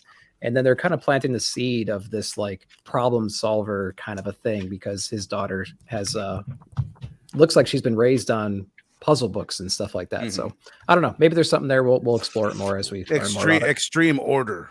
Yeah. Maybe he's just being a dick because he's just like, no, that's just the way it is. Just do it. Well, I just also like how they're relating how he feels and what it's like to be in that rut to being in like a maze, like a place where it's just a wall everywhere you turn. Yeah. And eventually you give up. Like a rat given cocaine can make it through it super quick, but us, we can't. Does that analogy work? Yeah, there's so many metaphors you can lay in this book right now. We're gonna have to peel this onion when we get there. Yeah. I never really like his artwork too. If you're not familiar with his work, he's done so much that he's written his own. Trillium is a favorite of mine because it's very innovative with how it's using the comic book page and the way you read it. It's really freaking interesting. Verna, what's another book you'd like to talk about this round? Boom, boom. This one, I love this book. Not All Robots, issue number 2. Mark Russell, Mike D. Jr., and Lilo Ridge. This is it's such a layered book. You could look at it as being like some of the political messaging is very much on the nose. We're in this world where it's like, I think the way it is, the story is only like 10, 15 years ago, humans invented these super AI robots, and now quickly they've kind of taken over, and we're sharing dual societies as robot society and then us. And there's a lot. I was just talking about, how many of you guys read Superman Son of Kal-El issue number 3 this week? Yeah. So there's the bit. Shut up, Bueller. there's this bit in there where there's basically like this message about immigration, and it was so on the surface. I'm not saying it was bad. I might even agree with a lot of what they're saying, but it's rarely entertaining to me. And I'm not saying he shouldn't put in the book, have fun, do what you want to do. But this, I would have such a harder time explaining to you the message that Mark Russell is giving to us. Right. But maybe if I was smarter, I would be able to do it. But I make it over my head. Make it at least be multiple things. Do the robots represent just technology and humans being a slave to that? Do they represent like humans' dependency on the government? There's layers to it, and I don't know easily enough. Maybe if I sat down and read it a few more times, I would be able to. But that's the way you should do your political messaging, in my opinion, or at least not the way you should do it. That's how I enjoy it the most. You know what I mean? Yeah, when it's a little bit less on the nose, right? I think is what you're saying too. Yeah, I totally agree. It's actually, this was my favorite book last month. Issue number 1 was my favorite book last month, and this one really kind of just pushed it forward. We kind of saw where it was going to go. We kind of saw that this conflict is building on both sides. I liked a couple scenes in here where they kind of basically have a talk show where it's like, the robot host with a robot member of the panel and then a woman on the panel, and of course she has like, they're talking about, what was it, like the deaths of like 100,000 people all of a sudden at like a I think Disney the humans are World type overreacting, don't you? The humans are overreacting. Like, what the hell are you talking about? Overreacting? It's like, listen, you guys kill yourselves all the time and stuff like that. Like, well, what's the big deal? 100,000 people died, whatever. Yeah. If you really look at it, murder is a strong term. Right. Murders. Yeah. They're like, most of them only had a couple decades left anyway. I mean, yeah, what's the right. big deal? They have such a weird way of justifying everything because humans are so finite, right? So, and just the humor. This is another one where it's dealing with such serious subject matter, but the humor that runs through this book is fantastic. That's something that Mark Russell does very, very well. And the way he can throw satire into something with a lot of warmth and heart. He does that over at Second Coming, which I think is a great book. I think Mark Russell had a great month because he did that. Not all robots. There's something else too. Deadbox. Deadbox was interesting enough. Right. I think Deadbox is going. Vault has been structuring their books where it doesn't lean so heavy on the necessity of an issue 1. But for the most part, like if you get an advanced review or as a retailer, if they're trying to pump you on something, they send you the first 2 issues. So they know what they're doing, but they built up a recognition of their brand where most people are willing to give them 2 issues, right? I'm just like, why not make a double-sized first issue? But I don't know. Well, maybe it would be too expensive and you want a nice entry point in on the series. But I like not all robots. I thought this was a solid issue. But do you guys get like Jerry from Rick and Morty vibes from the dad? Like of course. It's like making excuses. No, he's fine. He's been working. It's late, and they're scared of this robot. I love it. I think the commentary there is like he's taken that stereotypical dad thing. So like if you notice, like every commercial out there right now, the dad's always like stupid and doesn't really know what he's doing, knocking stuff down, doesn't know how to do whatever. And I think they're adding a little bit of that, and they're adding a little bit of like the stereotypical dad works all the time, comes home, goes into the garage and tinkers or whatever, and does that and seems depressed and angry all the time. So it's like, I think it's like him seeing that in the robot and him being like empathetic to that a little bit, which is pretty funny. But a little bit of the humor we were talking about earlier, there's little panels like this one robot, I think it's the one that was charged with with the deaths, right? Oh, with all the different people. Yes. The court system is essentially like, he walks up to this giant like circular screen and he puts in like a USB drive into the thing, and then it says like 3.2 something seconds later, the judgment is made, and it's like, nope, you're not guilty. Okay, see ya. And then he literally walks out 10 seconds later to the mob that met him outside that were obviously mad at him. Dum-da-dee-dee-dum, bum. Right. Yeah. And he's humming the whole time. So it's like those little tiny bits of like humor that are put into this whole situation. That's a good example of it, I think. Rob, you brought up the father, Robbie, and you had also pointed out how Mike Diodato Jr., he oftentimes will take actors and cast them in his books. If I could ask you again, you guys tell me, who the hell is this? Who was playing the father? Hold on. That's a building. Yep. That's not right over here. You don't see it? Oh, over there. I'll just tell you, it's Michael Douglas. Like falling down era Michael Douglas is in this book. Nice. I'm going to read it differently next time. Yeah, it's Do a voice, Robbie, when you do it. Do a voice. It's a weird ass thing to do, but it's kind of cool. He does it very consistently in his books. Yeah, they're Nice. yeah. Any other thoughts on this book? No, Bueller? I mean, Read that. It's great. oh, I like the idea of the robots and the humans only because like I think a lot of times because it is a satire, right? And it is kind of saying something, or at least trying to say something about the way that the world works nowadays, right? And I think the idea of having robots versus humans, because we so often dehumanize the other side, right? And like this is quite literally like dehumanizing the other side. So I think that's really clever. I think Deodato's a great artist for this because he uses a lot of half tones and stippling, you know what I mean? And robots are all angular. And I like that, again, you're seeing not only the contrast in the two different, the mechanical versus the organic, but you're also seeing that in the shapes that are being used to portray the artwork. And yeah, Deodato's probably also with his paneling, the way that he likes to do those, all the art. So the panels like fucking useless. They're just everywhere. Yeah. And I kind of like that also is subliminally telling you that this is beyond the comic book. Look at what this book is saying beyond that. Or at least that's what I want it to say, because that sounds super philosophical and smart. But anyway, that's what I like about Mike has actually done a lot of work in a brief time for AWA, but you can tell when he's putting his full on attention and passion and focusing on a book, and you're getting that in Not All Robots. Like, you were strong. Yeah. You didn't get it in the Resistance. You did it first. You didn't get it in Bad Mother. You didn't get it in whatever else he's done. But AWA, who I think lulled out there for a bit because not enough people were reading Chariot and Casual Fling, but it kind of lulled out of interest. But I think they're about to peak it back up because Not All Robots is hitting hard, and we're about to get the 1-2 punch of Hotel Volume 2, #1, and Crimson Cage. Just ordered them both yesterday. Yeah, those books are amazing. Trust me, you're going to love them. Can't wait. Bueller, is there anything else? What's another book you'd like to talk about? Well, let's talk about this book right here. Oh, I thought he was doing the bit. So did I. I don't know if you guys already talked about Crossover. No. Not yet. Okay. So I read this one, and obviously this is number 8. This is coming off number 7, which was the Chip Zdarsky guest writer for that issue. And they do these issues way months in advance, and I can just imagine Donny Cates reading the Chip Zdarsky number 7 or him letting, here you go, here's what I wrote, and just looking at it, so it's like, man, that's such a better idea than what I've had for the series so far. And because it was, I mean, and he even said it's the best issue of the series is the one he didn't write.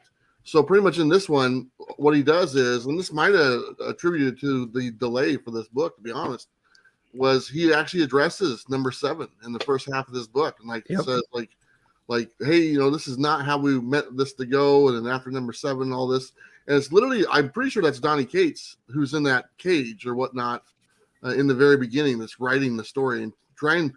This is almost like a reboot, to be totally honest, is what they try to do, to say, here's the story, here's what it was, here's what we wanted it to be. After issue number 7, we kind of screwed ourselves because it was so much better, and we're going to reboot this series starting right now. And pretty much that's what they do. The first half of the book is Donny Cates admitting what he did wrong, and the second half of this book is rebooting the Crossover series itself. And with some, the same characters and everything, but just trying to go a different direction. So I thought it was interesting. I really enjoyed it. I know that Robbie kind of crapped on it a little bit. Maybe, I don't know. Maybe he didn't. I don't know. I don't watch his videos anymore. I'm just making that up. Yeah, apparently you don't watch the videos anymore. Jesus. No, I'm just That was kidding. the pick of the week. I watched for the first 2 minutes so I can see what your pick of the week is. Is that where the retention numbers are 100% and then dips down a little bit because of you? Retention numbers are good. I enjoyed this series. Yeah. I enjoyed number 7. I thought was the best one, and this the reboot. This is actually one of the only books still on my pull list, and so I thought it was pretty good. You guys read this one? I know Robbie did. Oh yeah, I do, but I left it at the damn shop. I got home and didn't have it, so. I appreciated the recap page in the very front. We got Yeah, all the pages. we got all Yeah, 7 cool. issues in Yep. one page. Get in the out of it. That's front. cool. I love it. So you can go ahead and just get caught up right here. He's like, here's what we did wrong. And you're right. The very next page is what's the dialogue here? Thanks for playing along, friends. Yeah, sorry about that whole Chip Zdarsky thing. It wasn't supposed to happen like that. Yeah. That's the very first line in the whole book. So Yeah. but if you watch Ryan Stegman's like podcast and stream and stuff, when Chip comes onto the stream, just the banter back and forth between them is just remarkable. So it's really, really fun if you haven't seen that stuff. Of course, not during this show. Yeah, Well, they give each other a hard time quite a bit. Oh, it's they're ruthless on that. So they're all pretty good sports about all that. But yeah, I thought it was a pretty interesting issue for sure. I don't know what Big Herm's talking about. Whatever. I think we were talking about Donny Cates last night about how it kind of like Yeah. starts strong. Yeah. Well, yeah. I like crossover. I liked issue. What is this? 8? Yeah, 8. I liked it. I felt like the first half of it threw it off, and it was weird. And because it was like drawn very crudely, it just felt like they were behind. And they're like, "Fuck." Well, we got these 10 pages. Can we just fill up the first page with this meta faux apology type thing? I don't know. Right. And you get the idea that That's was true. written by, in the story, they revealed that was written by Brian K. Vaughan. And they got a bunch of different people writing stories. I don't know. I actually like it once it kind of got back to Elle and the dude and it was moving that along. Like not a lot actually happened there. So I feel like that was just kind of fluff. And I mean, it was cool and it was quirky and it was meta, but the actual content of the book for me was just a bit slim because of that. But I did like it. I liked seeing the detectives from Powers in there. I like the concept of it. And I like where it seems like they're going. So, I mean, I like the book. I thought it was cool. I just thought that was a bit of a cheap trick to pad it out a little bit. I don't know. Cheap trick. Good man. Nice. That's Manny, great. did you read it? Yeah. That's great, Robbie. I have it, but I haven't read it yet. Oh. All right. There you go. Yeah, you guys are on top of this one. Yeah. Way to go. All right. I want to go with one more here, and I'm going to go Geiger number 6. Ayo. I love this comic book. Like, it is amazing. Jeff Johns, Gary Frank, Brad Anderson doing what they do best, telling an emotional and a dynamic and fun superhero comic book, right? Like the relationship that's built up between Geiger and these kids and how that quickly, but seemingly enough organically because of the pacing of the monthly issues, right? And this book was on time. Like nobody thought it would be, right? But like they did 6 issues of Geiger quicker than they did Doomsday Clock, right? But I love it. I love the intricacies of it, but it's simple enough still. It's still a superhero book. It's still easy to digest and get into, but they're just little things in the world building, right? And the way that at the end of this, like I wasn't even prepared for the idea that Geiger was just a part of an expanded universe that they're going to be bringing us. And they lay it all out there, but we still had the emotional climax of the story as well as the action climax of the story, and then the setup of not just the world being bigger with these other heroes in this history, but the kid who runs Vegas has parents, right? And so like you're building that out. I freaking loved the book. The artwork is amazing to me. I love the pacing of the story. This is Jeff Johns doing what he does best, and I couldn't be happier about it. What do y'all think? I loved it, yo. I was thinking about this ahead of time because this is one of those where it's like sometimes I'll highlight like the negative thing about the book. I think my review of this was like I really liked the heart-wrenching stuff with the kids, and they wrapped up the stuff with I said a bunch of nice things that I liked about it, and then I emphasized the fact that it bugged me. It did feel like the Junkyard Joe or whatever the hell his name was. The fact that they're going to do this Geiger verse and expand it out. It felt shoehorned in, like for sure. I wish they would have kind of introduced the idea of Junkyard Joe earlier on. I think they had some success and they were like, oh, damn, people really like this. Maybe we should make a whole damn thing out of this. And then they shoehorned Junkyard Joe in at the end. That was like my complaint with it, but that wasn't it was an amazing book. Aside from that, the art was crazy. And as I said, the tearjerker stuff with the kid was was top notch. So did you feel like that was shoehorned in a little bit, Robbie, or how'd you feel about that? I don't. And the, Okay. the line is that all 6 issues were done before issue 1 came out. Like that's how they know they need to work with Gary Frank. Right. Yeah. So this was a part of the plan. I think I liked it because I was surprised by it. And like, it was a superhero comic book that got to a moment and I got surprised to buy more comics. Like, and that's crazy. And the idea that like Hitch is doing a one shot here and there and they got the 80th page special or whatever, but Gary Frank is going to be drawing Junkyard Joe. Like that means that they're not going to have a bunch of books going on at the same time. Right. They're going to be focused in on what they're doing. So I guarantee you that Junkyard Joe is probably already being worked on by Gary right now, if I had to guess. But I don't know. I met Jeff one time at a McDonald's in Chicago during Wizard World 2002, and Jelani was there, and I was like, "That's Jeff fucking Johns. That's Tom Brevoort." They were talking about Avengers, and they were eating their breakfast, and I was just like, "Jeff Johns, hey, big fan." And then I met him at the con later that day. But that's all I know about Jeff Johns.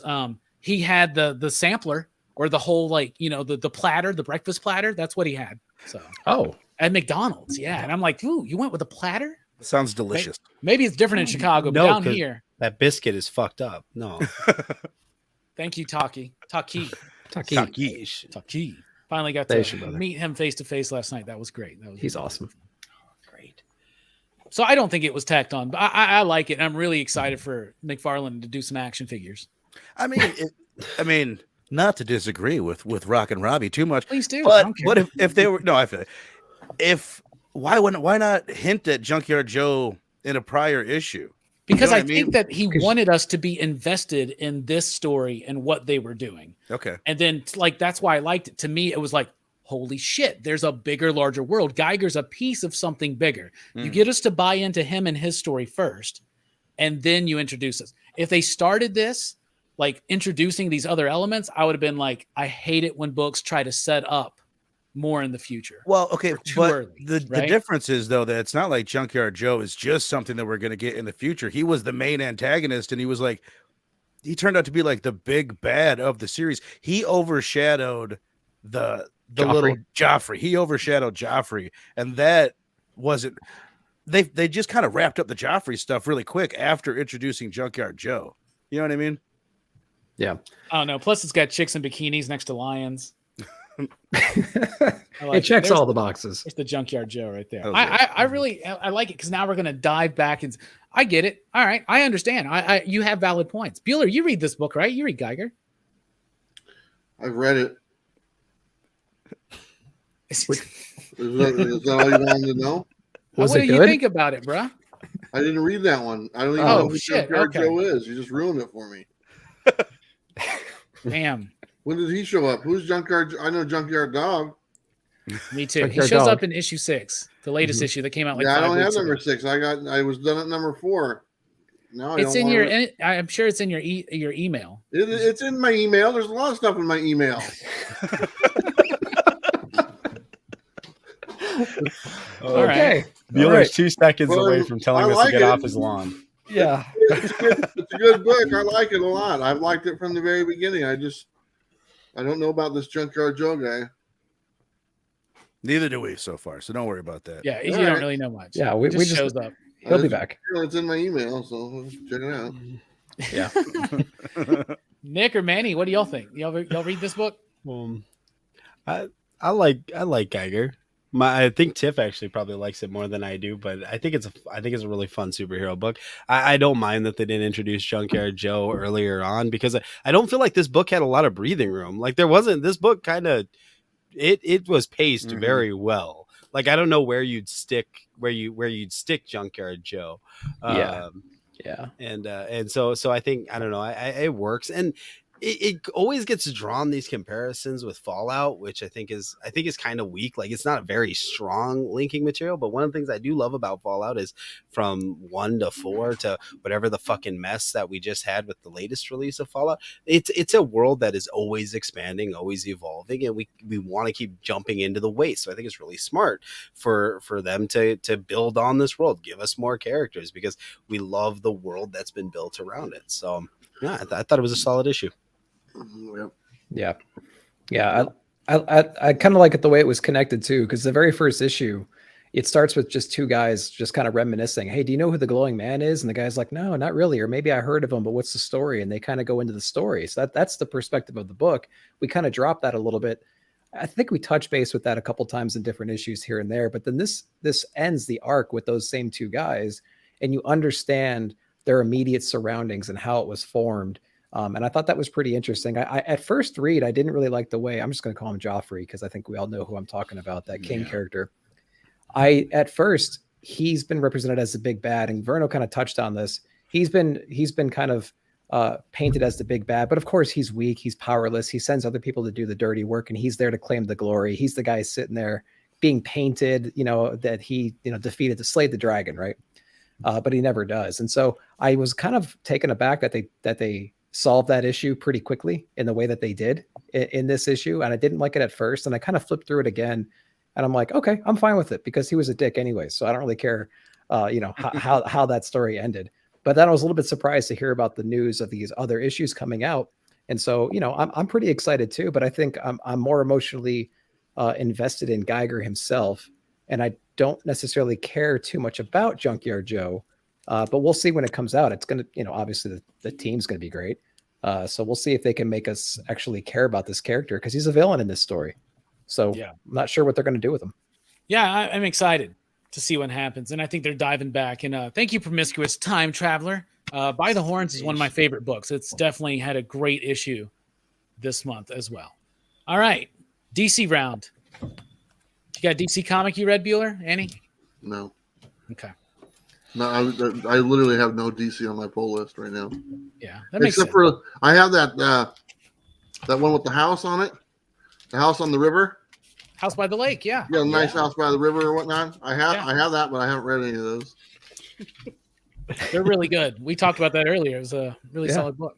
Yeah, I figured you guys did. It's probably the first thing you guys talked about. That's all you ever talk about. No, first thing we talked about was Rom V.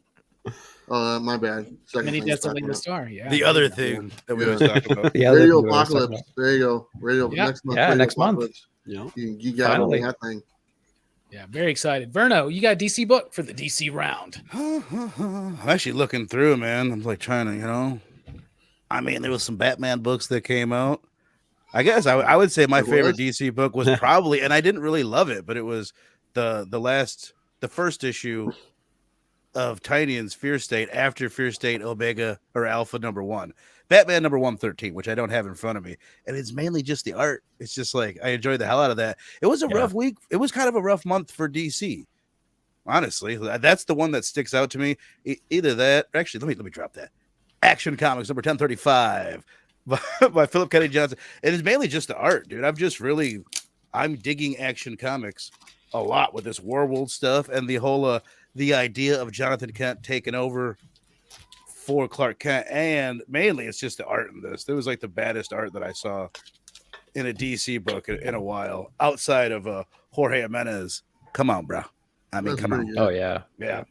Fire ass art, and it's a cool story. I've read very, very little Superman in my life, so I'm a little bit lost on certain elements of it. But I've been digging up the threat that they've been laying out. Whoa.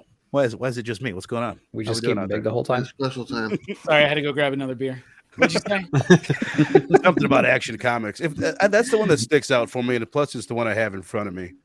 I like Action Comics. I think Philip Kennedy Johnson is doing a great job of that, building up the idea of Clark. I like it way better than Superman, Son of Kal-El right now. I really am not liking that one. So maybe that's going to be the one that I now do the Spider-Man bit with, now that Nick Spencer's off of Spider-Man, and maybe that should have been my pick of the month. Spencer and Spider-Man. Very excited about that. But I like Action Comics. I think it's really good. I think he's making a really cool, interesting science fiction story, making Mongol like a badass villain again, not so much of a joke. So I'm excited for it. Yep. Nobody, y'all don't read Action, do y'all up there? Don't read Action. Read Son of Kal-El though, just because I was not promised, but I was shown a possible future, and I'm hoping that it kind of plays toward that direction. But we're not there yet. I'm kind of disappointed in it. Don't you wish they would be bringing that up a little bit? Nick, I think we've talked about it, but Robbie, don't you wish, like, we were introduced to the idea in Infinite Frontier #0 that Jonathan Kent might be the Messiah, he might be the devil, like he could be like Wonder Woman's given this warning from, I can't remember who the hell it was, that he's dangerous, and they haven't brought that up at all, neither in Philip Kennedy Johnson's run or what Tom Taylor's doing in Son of Kal-El. And I think that's the most interesting aspect of him right now, but they're focusing on other areas. DC is understaffed editorially like crazy, so there's not a lot of like overreach. And obviously Infinite Frontier, look at the time space between Infinite Frontier and when Son of Kal-El first launched. I think there may have been a change in plan along the way, or maybe Tom Taylor's doing this really interesting thing and building up a more fascist version of Jonathan Kent, and maybe I don't know where he's going. I don't feel like that's what they're doing. I feel like they're trying to make a Superman for the new generation, and that's fine, I guess. And then we're gonna have our Superman out, and it's not that it's theirs and ours or whatever, but you get what I'm saying. Like, so I don't know. I think there's a lot from Infinite Frontier #0 that got abandoned. Okay.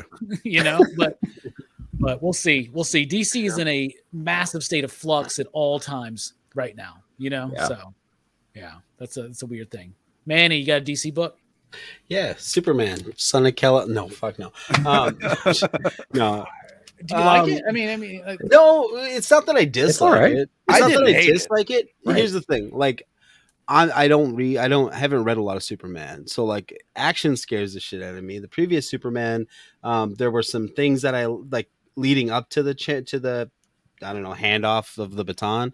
Like, there were some things I liked. Like, I liked Clark's relationship with his son. I thought that was cool. But then some other shit would happen that was like that I didn't understand, so I just left. I was like, well, this isn't my party, And so I thought, well, this is a good jumping on point for me. I think I'm a bit too old for their target demo or something, because I don't totally connect with Jonathan, but it is what it is. It is what it is. So, so Robbie, I don't want to steal one from you. You're going to take Swamp Thing, or you're going to take Nightwing? I'm not taking Swamp Thing. You got Swamp Thing. Go for it. How the fuck didn't I pick Swamp Thing? I don't know, bro. That's why I was like, all you could pull is just I don't know. Batman, Superman. That's DC, right? Yeah. Take it, Manny. I almost put him in a different category. Like, I forget that Swamp Thing. Anyway, sorry. All right. I'm going to go with Nightwing. So Nick, I don't want Bueller to think we only talk about Ron V. So I'm going to go Nightwing. Nightwing is really good.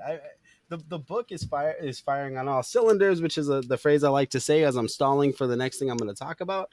I like that there's these little like heart moments that I really like in these Nightwing books, and in this one it was Batman saying, "I watched my parents die in this alley. I don't want that to happen to my son," or however he phrased it. I thought that was really cool. People were talking about the change in the artist. I didn't notice that as much as other people, but otherwise I still thought it was really cool. I love the exchange with the neighbor in the hallway when he's like, I don't remember what she says, like a goldfish or a guinea pig or something. She's like, "You deserved it" or something. That kid is sick. Yeah, I'm like, holy shit, I like this. Because as a father, I kind of project that onto my kids. I hope that they might make people unnervous about leaving their pets with them. Like, I hope that that's a thing that I instill. So that being said, I'm really liking Nightwing. Nightwing has always been, because when I was a kid, his costume looked cool, so he was always like a character that I liked, right? He's like my Deadpool. And so like I don't know. I liked him. I liked it just on the costume side, not on the personality side. Now I'm rambling again, stalling for time. I like this book. Let's just leave it at that. I like it too. It's my favorite Tom Taylor book right now. I think he understands the character Dick Grayson. He's doing some odd things with it, but to me, it fits Dick's character. I feel what he's doing with Jonathan is a little bit outside of that character. And let's be honest, Jonathan didn't have too much time to develop as a character, and he will obviously be different as a teenager than he was as a kid, in which we get the most development with him. But Tom Taylor did a lot of development with Jonathan and Deceased, right? Now, obviously an alternate version of it, but they feel disconnected, and I was hoping for more of that. But his version of Grayson, Bruno Redondo on the artwork, now we got Robbie Rodriguez on this one. It was a good Fear State tie-in. It felt like the good tie-ins from the back in the Bat days of the 90s, right? Where they would like not interrupt so much the flow. Obviously, the flow gets interrupted. He's like, "Oh, I just made this big announcement to say Bloodhaven. I'm going to Gotham because of Fear State." But it works. Weird. You got that moment with Bruce in the alley, and it was touching. I really like it. I think Robbie Rodriguez, he didn't have the refined style because that's just not his style of Bruno, but he had the energy, and they kept the artist on there, or the color artist. So I thought Nightwing was super, super fire. I liked it. I didn't like it as much as I've enjoyed the previous issues that Tom Taylor has done. And there was nothing really specific about it. It was more just, all right, time out. We're going to stop what Tom Taylor's been doing, and let's pack shit up and let's head over to Gotham because we got this Fear State thing going on. It was good. It was solid. The Robbie Rodriguez art, I agree with what you said. There's just some of the faces look a little crazy, little wonky to me. But and then the moment you talked about with Batman and the calling him son thing, it was definitely touching. Tom Taylor's a sweet dude. I feel like it comes across in his writing, which is why I think he's a good fit for at least this version of Jonathan Kent, because that really comes across as like, this is a sweet, sweet young man, you know? Yeah, I'm just ready for Jonathan Kent to fight a supervillain. Right. But maybe I'm too old school. I don't know. He's got to fight the man, Robbie. He's got to fight the man right now. That's the one thing that drove me kind of crazy about that book, because, you know, we talked about kind of putting our blinders on. Verno, you mentioned it with Not All Robots, and maybe, you know, kind of hitting things on the nose a little bit. That book seems to be doing it a little bit too. But I mean, like he's a teenager trying to find his place in the world. So he's using modes and methods that maybe the current teenagers are using right now. I feel I sound like Andy Rooney, but you know, these kids these days, right? So it's like, of course he kind of like connects with this blogger, right? Who's like into whatever and talking about justice issues and things like that, which is great. But it's like, I feel like that's, I don't know. I didn't expect that going from Infinite Frontier Zero. We kind of touched on this into this. I'm like, really? He's following a blogger and talking about refugees. Now this country they're kind of coming from, this like dictator or whoever he is, he's trying to like purposely go out and mess his world up. And so the end of Kal-El, maybe I keep hoping that they're going to mess with him so much that that needle's going to tick right to the red and he's just going to break bad. Yeah. And I'm wondering if that's the direction they're going with Kal-El. So that's what I think about that. But in Nightwing, I see some comments about, you know, they wish it wasn't part of the tie-in. Well, that's just kind of how we that's how things are right now, you know. But and Robbie already said, you know, I'm going to do all these things for Bloodhaven, and now all of a sudden I'm going to jump back over to Gotham to take care of this. And if you read Catwoman, they use the exact same device to draw her into Gotham as they did with Nightwing, which seemed a little bit odd, because I think I read those books back to back because they're both DC books. We get them a little bit early. And so I was like, really? I feel like I just read this story. Right, same thing. But then if you put yourself in that position, the mode at which they use, the method that they use to draw these characters into Gotham would probably work, you know, because they use the voice of Oracle, right? And so why wouldn't they trust that? Yeah, so, I like the setup of it. I think it works. So. Yeah, I think it works too. It's just weird reading it back to back. Issues, which I like, right? That it's just 3 issues, and they're not going to be like, you know, sometimes at Marvel, you're like, how long is this event? 7 issues over 9 months? Oh my God. It's the whole damn year. Oh, and there's 2 more events in the middle of it. What is going on? But one thing also about Superman, Son of Kal-El, that I did not like, it was so awkward to me that Superman shows up, right? And Clark's like, well, Jonathan, you got a friend. Come to dinner. He invites this dude he just met, this random guy who's like starstruck that he's meeting Superman, invites him to this most awkward dinner where he's about to say goodbye to his family, possibly forever. Like, that's so weird. I'm like, no, you got to keep that in the family, bro. Like, I don't know. Like, that's not good. That's not good etiquette. That's not good decorum. As a married man, if I had to tell my wife, hey, I'm taking off, I might not be back, I kind of want that there for interference, because my wife may not throw sharp objects at me at the dinner table. The goodbye to Lois was handled in action very well, because they go up into the sky and have sex. Right. Super sex. Action sex. Yeah. Bueller's like, what issue is this? Actions. We got some real action comics going on now, right? It's not quite Frank Miller style, but yeah. Nightwing, by the way, that's what we were talking about. It's Nightwing's Yeah, cool, that was a good book. That was a Tom Taylor round table discussion. Nick, DC book. Going into Swamp Thing, Rom V, issue number 7. If you're going to do tie-ins, I feel like he did it in the most organic way that you could possibly do it. With the Suicide Squad movie coming out, he was probably forced to put some Suicide Squad stuff inside the book. They really used that opportunity to kind of like build out his backstory, flush out some of the questions we had about the relationships with his father, the relationships with his brothers and things like that. And we kind of get we get a lot of heartbreak and tragedy that's happened in his past that really kind of enable him to grow. It reminded me of like a Vegeta, like a Dragon Ball Z moment. Like you can only take so much suffering and pain, and once you realize all that, you kind of ascend to the next level. And so I feel like we're going to get an ascension story right here in this next issue. We see it at the very, very end right here, and we're going to probably realize it in the next issue. And so as far as a tie-in goes, I think this is probably the most organic way you can do it without shoving it down your throat necessarily. You still get a little bit of that, but it was actually purposeful for the progression of the character himself. So I thought Rom did a good job handling that run. And the art, come on. The art and coloring is brilliant in all these issues, and it doesn't stop with this one here. So really, really good. And is Rom going after 10 issues? Yes. Okay, great. There is a season 2. He announced that in his newsletter called Fly by Soul, which is free. Just so you know, it's not hidden behind a paywall. So sign up to Fly by Soul. He is leaving Justice League Dark, and he's leaving Catwoman. Catwoman is like, I think, the Sphere State tie-in, and he's done. And Justice League Dark will run until December, I think. But Swamp Thing is coming back for a season 2. So it's going to be another like mini series, same creative team, and I love it. I love what Rom has done. He has really taken the time to build up into the full explanation of the origin and the background of Levi, right? Yeah. And he's able to handle this forced Swamp Thing tie-in, because I don't know, but next time I'll ask him. But I doubt that Rom went into DC and was like, I really want to use the Suicide Squad. I mean, there's a movie coming out. Wouldn't that make sense? Wouldn't that be great? So yeah, they interrupt this miniseries introducing a new version of Swamp Thing with a Suicide Squad tie-in, but it works. Like it works, and you're not forced to pick up Suicide Squad to understand it. They're actually utilized thematically relevant to the story, because chemo's part of it, right?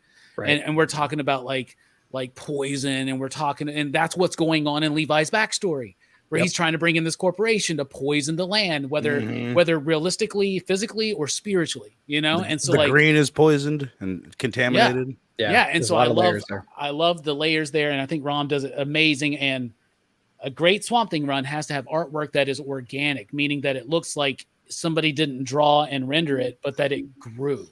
Yeah. Right. Like an artist just planted a seed, and then it does that.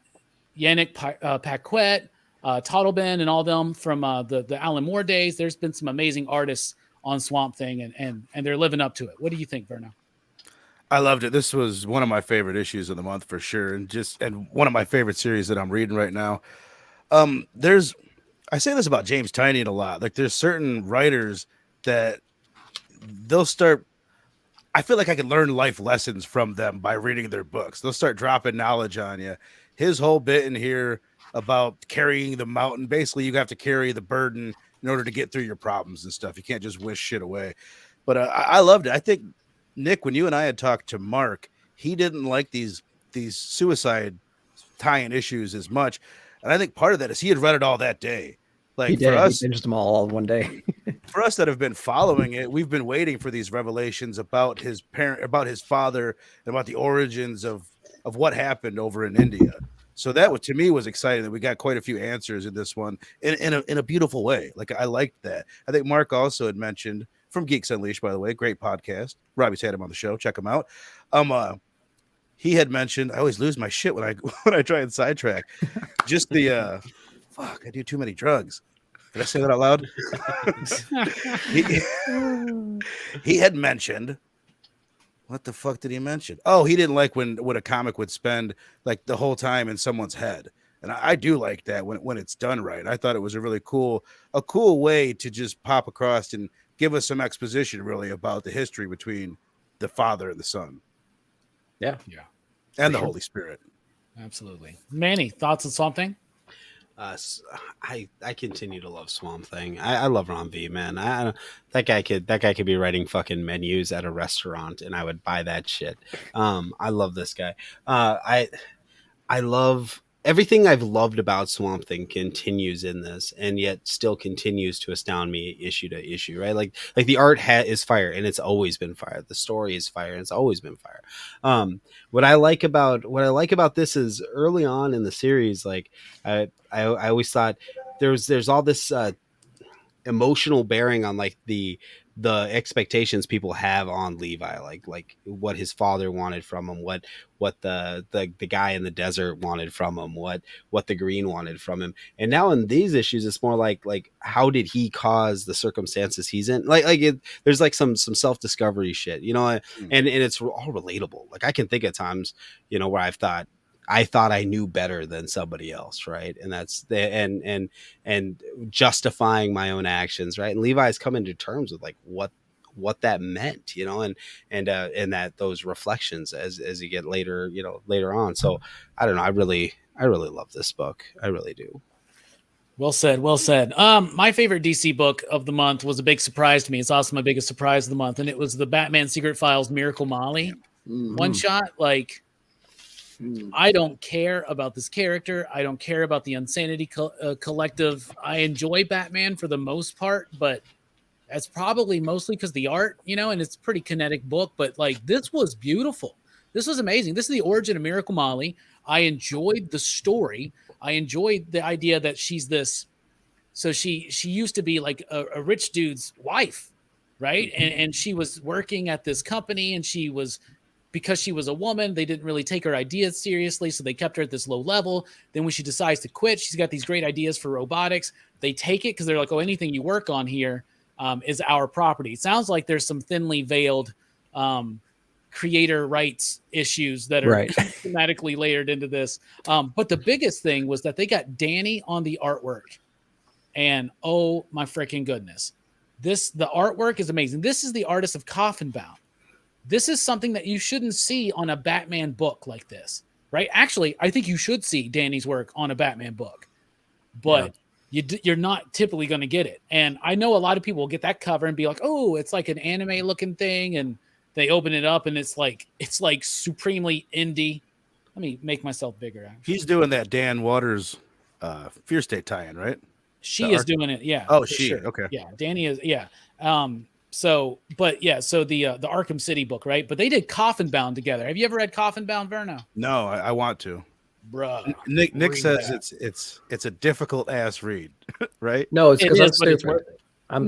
It's a simple story. It's not. It's but Miracle Molly really surprised me. It's not really a Fear State tie-in. I don't know why they call it that. I guess just in case you don't know who this character is, which we haven't really.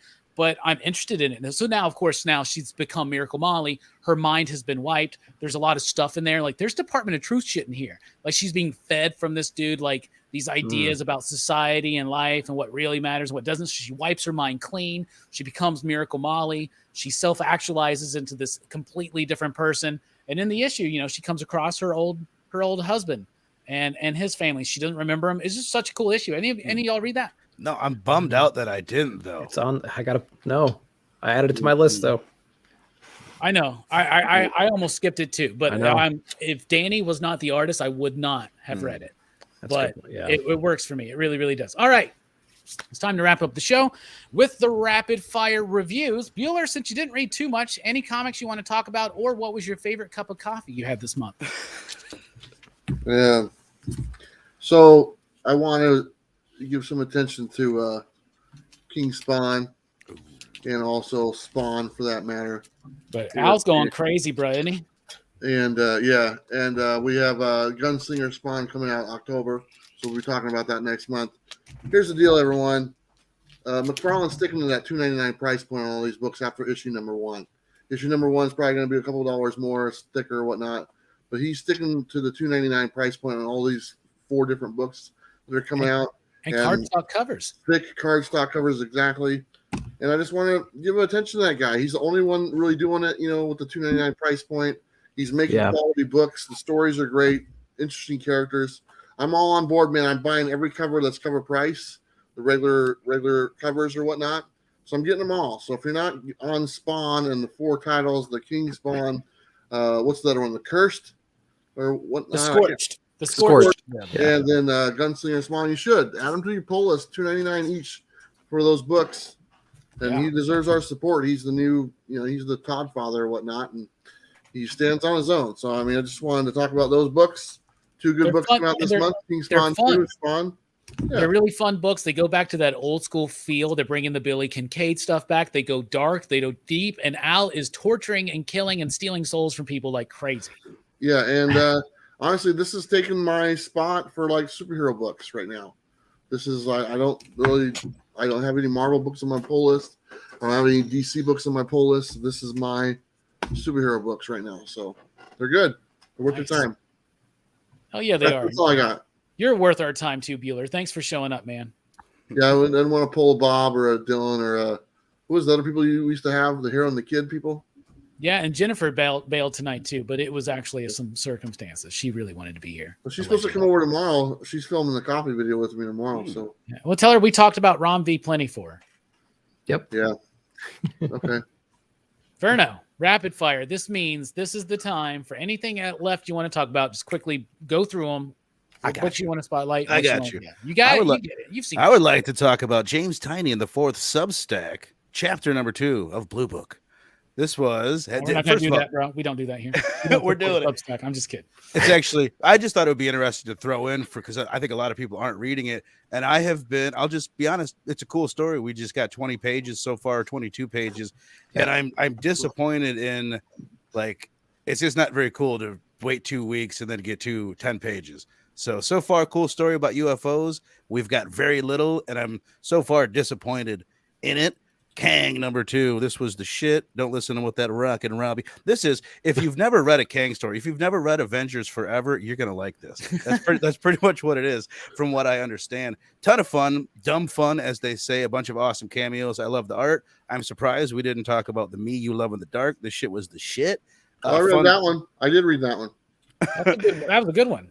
Inferno. If you guys want to hear more about Inferno, I plan to do a conversation with Rockin Robbie Billups right after this show. That'll be airing on Sunday. You're right. We didn't. I'm sorry. I right in the middle of your plug too. I'm sorry. No, you're good. We didn't talk about fucking Inferno or the Me You Love in the Dark. I don't. What the hell? There's a lot of good books. Yeah, good. Yeah. We'll throw in Red Room. This is the shit. This is for sick, twisted individuals. It is about snuff films. There's black and white art. It is incredible. And this was a really cool one about somebody's father that was killed back in the day. It was recorded on VHS, and now they make money off of it for all the people that get arrested watching it. So I'll just do 1 or 2 more. Oh, Eat the Rich. Eat the Rich number 2. It says number 1, but it's number 2. This was just a really cool ass book, man. I love the art. I like the art even better in this one. And I love the thing I like most about it is not maybe the most, but it really makes the book better for me is the fact that they develop this boyfriend. He's just this side character, but the fact that they've given him anxiety makes him so much more interesting to me, and it makes you not know whether he's involved in the shenanigans that are going down. So there's a bunch more I could do, but I will save some. Nice. What about you, Manny? Rapid fire reviews. Rapid fire reviews. Buddy Mask number 4. I really dig this book. I don't know what the fuck happened in it, but I really liked it. The art was good. It's creepy. This book is all about fucking tone and texture, and that's it. Because somebody explained this shit to me. But yeah, that's a great book. Vinyl number 4. I'm fucking loving this. I'm one of the 10 people that watch the Kevin Bacon The Following television show. That's kind of the feels I get from this. This book got gnarly. The previous vinyls kind of, there was some violence and some I watched The Following. This one was bad. You did? Yeah, I had Kevin Bacon in it. I'm so proud of you. What's going on? I'm so proud of you. It was good, man. It was a good show. Bro. My heart, bro. This is one book, but I'm counting it as 2. Power Rangers and Mighty Morphin number 11. Some really cool revelations in these. I vacillate between which one was better, but I think this one settled the debate. I think Power Rangers is better than Mighty Morphin. But but yeah, it's this was really cool read. Really cool additions to the Power Rangers mythos and lore. Wave X number 6, I thought was really cool. There's one thing in here that I really liked. I liked Professor X deleting backups. I think that's a cool layer that they've added to what's going on there. And yeah, so that one, and then Death of Doctor Strange I thought was actually really cool. I've been reading more and more Doctor Strange. Before I kind of wrote him off, and now I'm reading a lot more Doctor Strange stuff in the back issues, and I really liked this. I really enjoyed it, and yeah, those are my rapid fires. Death of Doctor Strange was good. That's Jed McKay. I think he's got a future. That guy, that kid, he's got a future. What about you, Nick? Rapid fire. DC's Batman the Detective number 5. I've actually been really digging this series. I just saw this randomly on my stack. I would have brought it up there in the DC section, but this is pretty cool because it kind of gives you a little bit more context as to the villain's motives, the group's motives, especially their leader, the female leader in here. So I kind of appreciated that. It may have been done before and things like that, but I've been digging Detective. So if you're looking for another Batman run, because apparently who's not, there's 40 of them a month. You could try that. We talked about the Me You Love in the Dark, but I just want to show off that Frizzen number 1 over there, that third eye. I absolutely love that one. So yeah, like that one right there. Frontiersman, I'm surprised we didn't get to this one either, just on the list. Issue number 1, pretty decent. I gave it a second read. I think I enjoyed it more the second time than I did the first time. We're going to kind of see, this one reminds me of Not All Robots and the fact that they might not be completely on the nose with some of their, political things that they might try to touch here and there inside that book. But we'll see where it goes from there. Something is Killing the Children. This one just came out. I've been really digging this arc. It's Erica Slaughter, her initiation into the House of Slaughter. It was really interesting. And I just like her personality as a kid too. She's like a take no shit. She's not really scared of anything. She's really perceptive, which is kind of the point of her being in this house. So that was really fun to kind of see her grow. And I've been really digging this. I think it's a good direction for the story in general, because I think we all like the first arc and then it kind of slowed down and then it's picking back up a little bit. And then one book that kind of surprised me from Scout was Impossible Jones number 1. Not a whole lot of people picked it up, but it reminded me of like an episode of The Flash almost. It had like Flash and Dr. Manhattan kind of origin at the same time mixed together. And so I really appreciated that. I thought it was just a fun little read. I think the art was pretty interesting. And so this one kind of surprised me. I just cover bought it and read it and I was pleasantly surprised. So I might keep going with that. Carl Kiesel giving us 90s superhero goodness. Yeah, absolutely. Impossible Jones. He's a super guy. He's the co-creator of Connor Kent's Superboy. There you go. Just so you know. So pleasant surprise. Really good stuff. All right.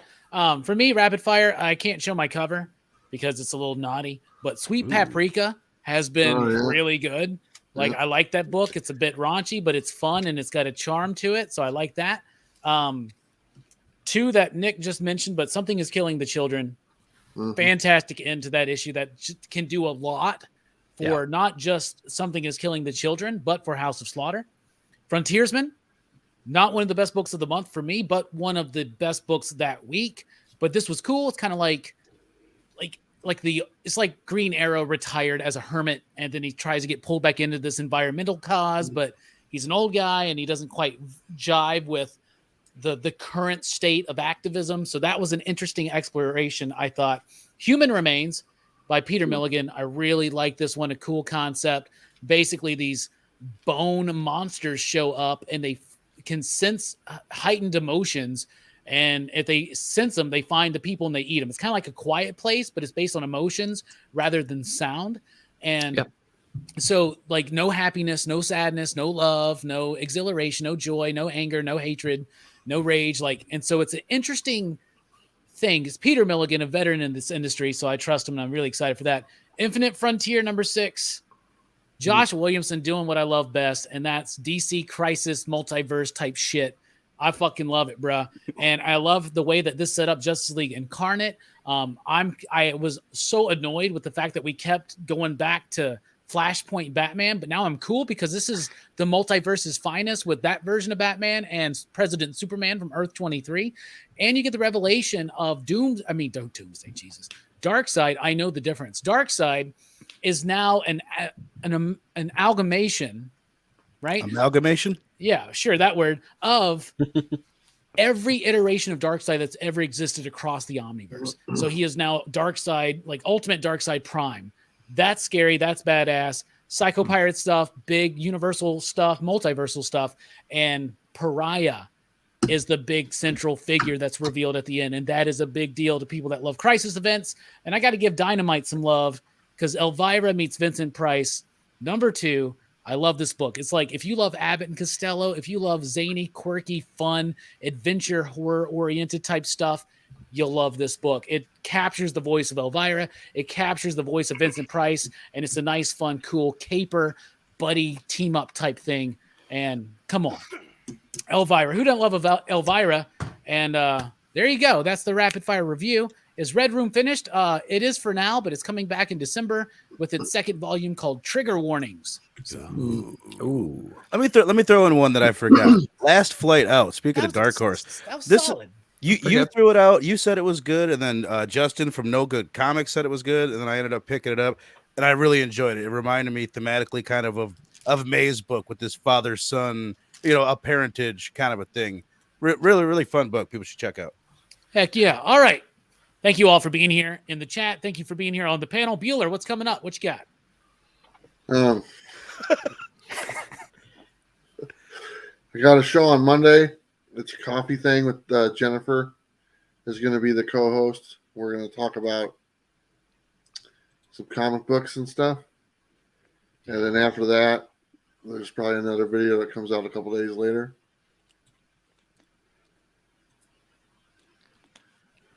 All right, Manny, what you got coming up? Well, we got Whiplash Wednesday coming up on Wednesday. And so Nick Comic Culture will be there. TM Nerdy, Comics Kings Missing Link, Big Herm, myself.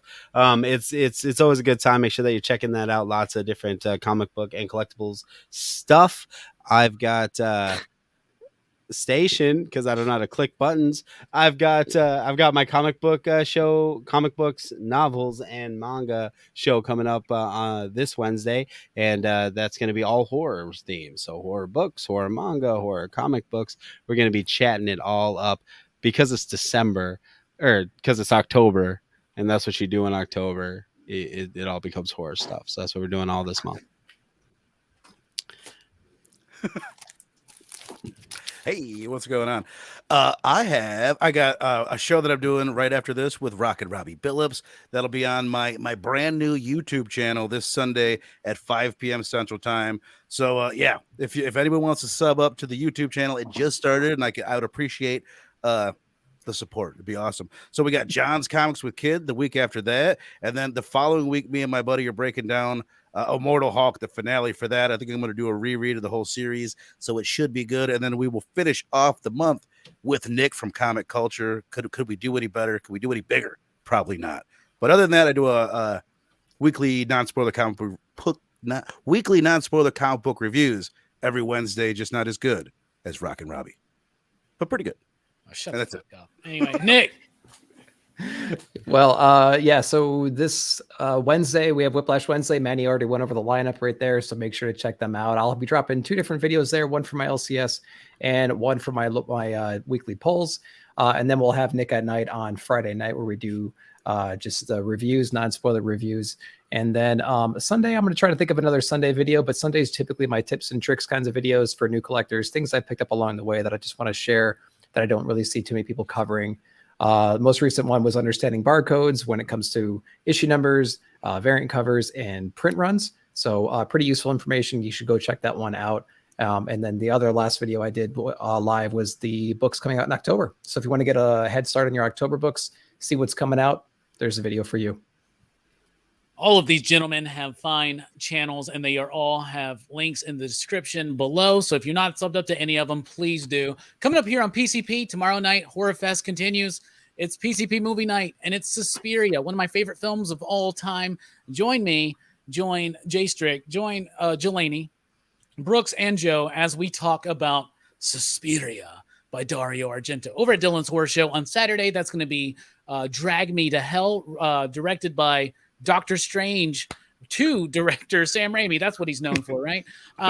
So that's really exciting. Sunday night, Rockin Robbie Live. Also, though, Saturday morning, my top 10 video with Jim Mint Collectibles over at Jim Mint Collectibles, as well as the weekly pop culture wrap up.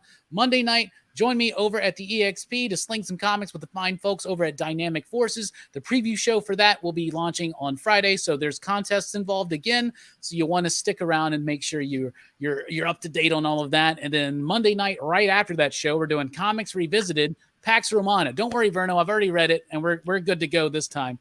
And then Tuesday night, the weekly comic book review, 5th anniversary. It's the exact day of my 5th anniversary. 5 years ago, I started doing the weekly comic book review. Haven't missed a week yet, hopefully. And and then there we go, right? So I'm really excited. I'm doing that show live. So it's because it's just gonna be fun and it's a nice celebration. Wednesday, Whiplash Wednesday, all that jazz. Thursday, do I have a day off on Thursday? Well, I hope so. Anyway, that's what's coming up here. So, oh no, I don't. That Thursday. Oh, I do have a day off because I'm going to a haunted attraction. Ooh. That's right. Ooh. Yeah, go for me. Yeah. All right. So anyway, thank you all for being here. Bueller, we love you, man. Thank you for being here. I'm glad you showed up and didn't pull a Dylan. Thanks. All right, we're dipping out, y'all. Drink some coffees, listen to some podcasts, join your Substacks. And we're dipping out. Y'all have a good one. Peace. Station. I was just going to leave it on that for a while. Go back. What are you doing? Put it back. Put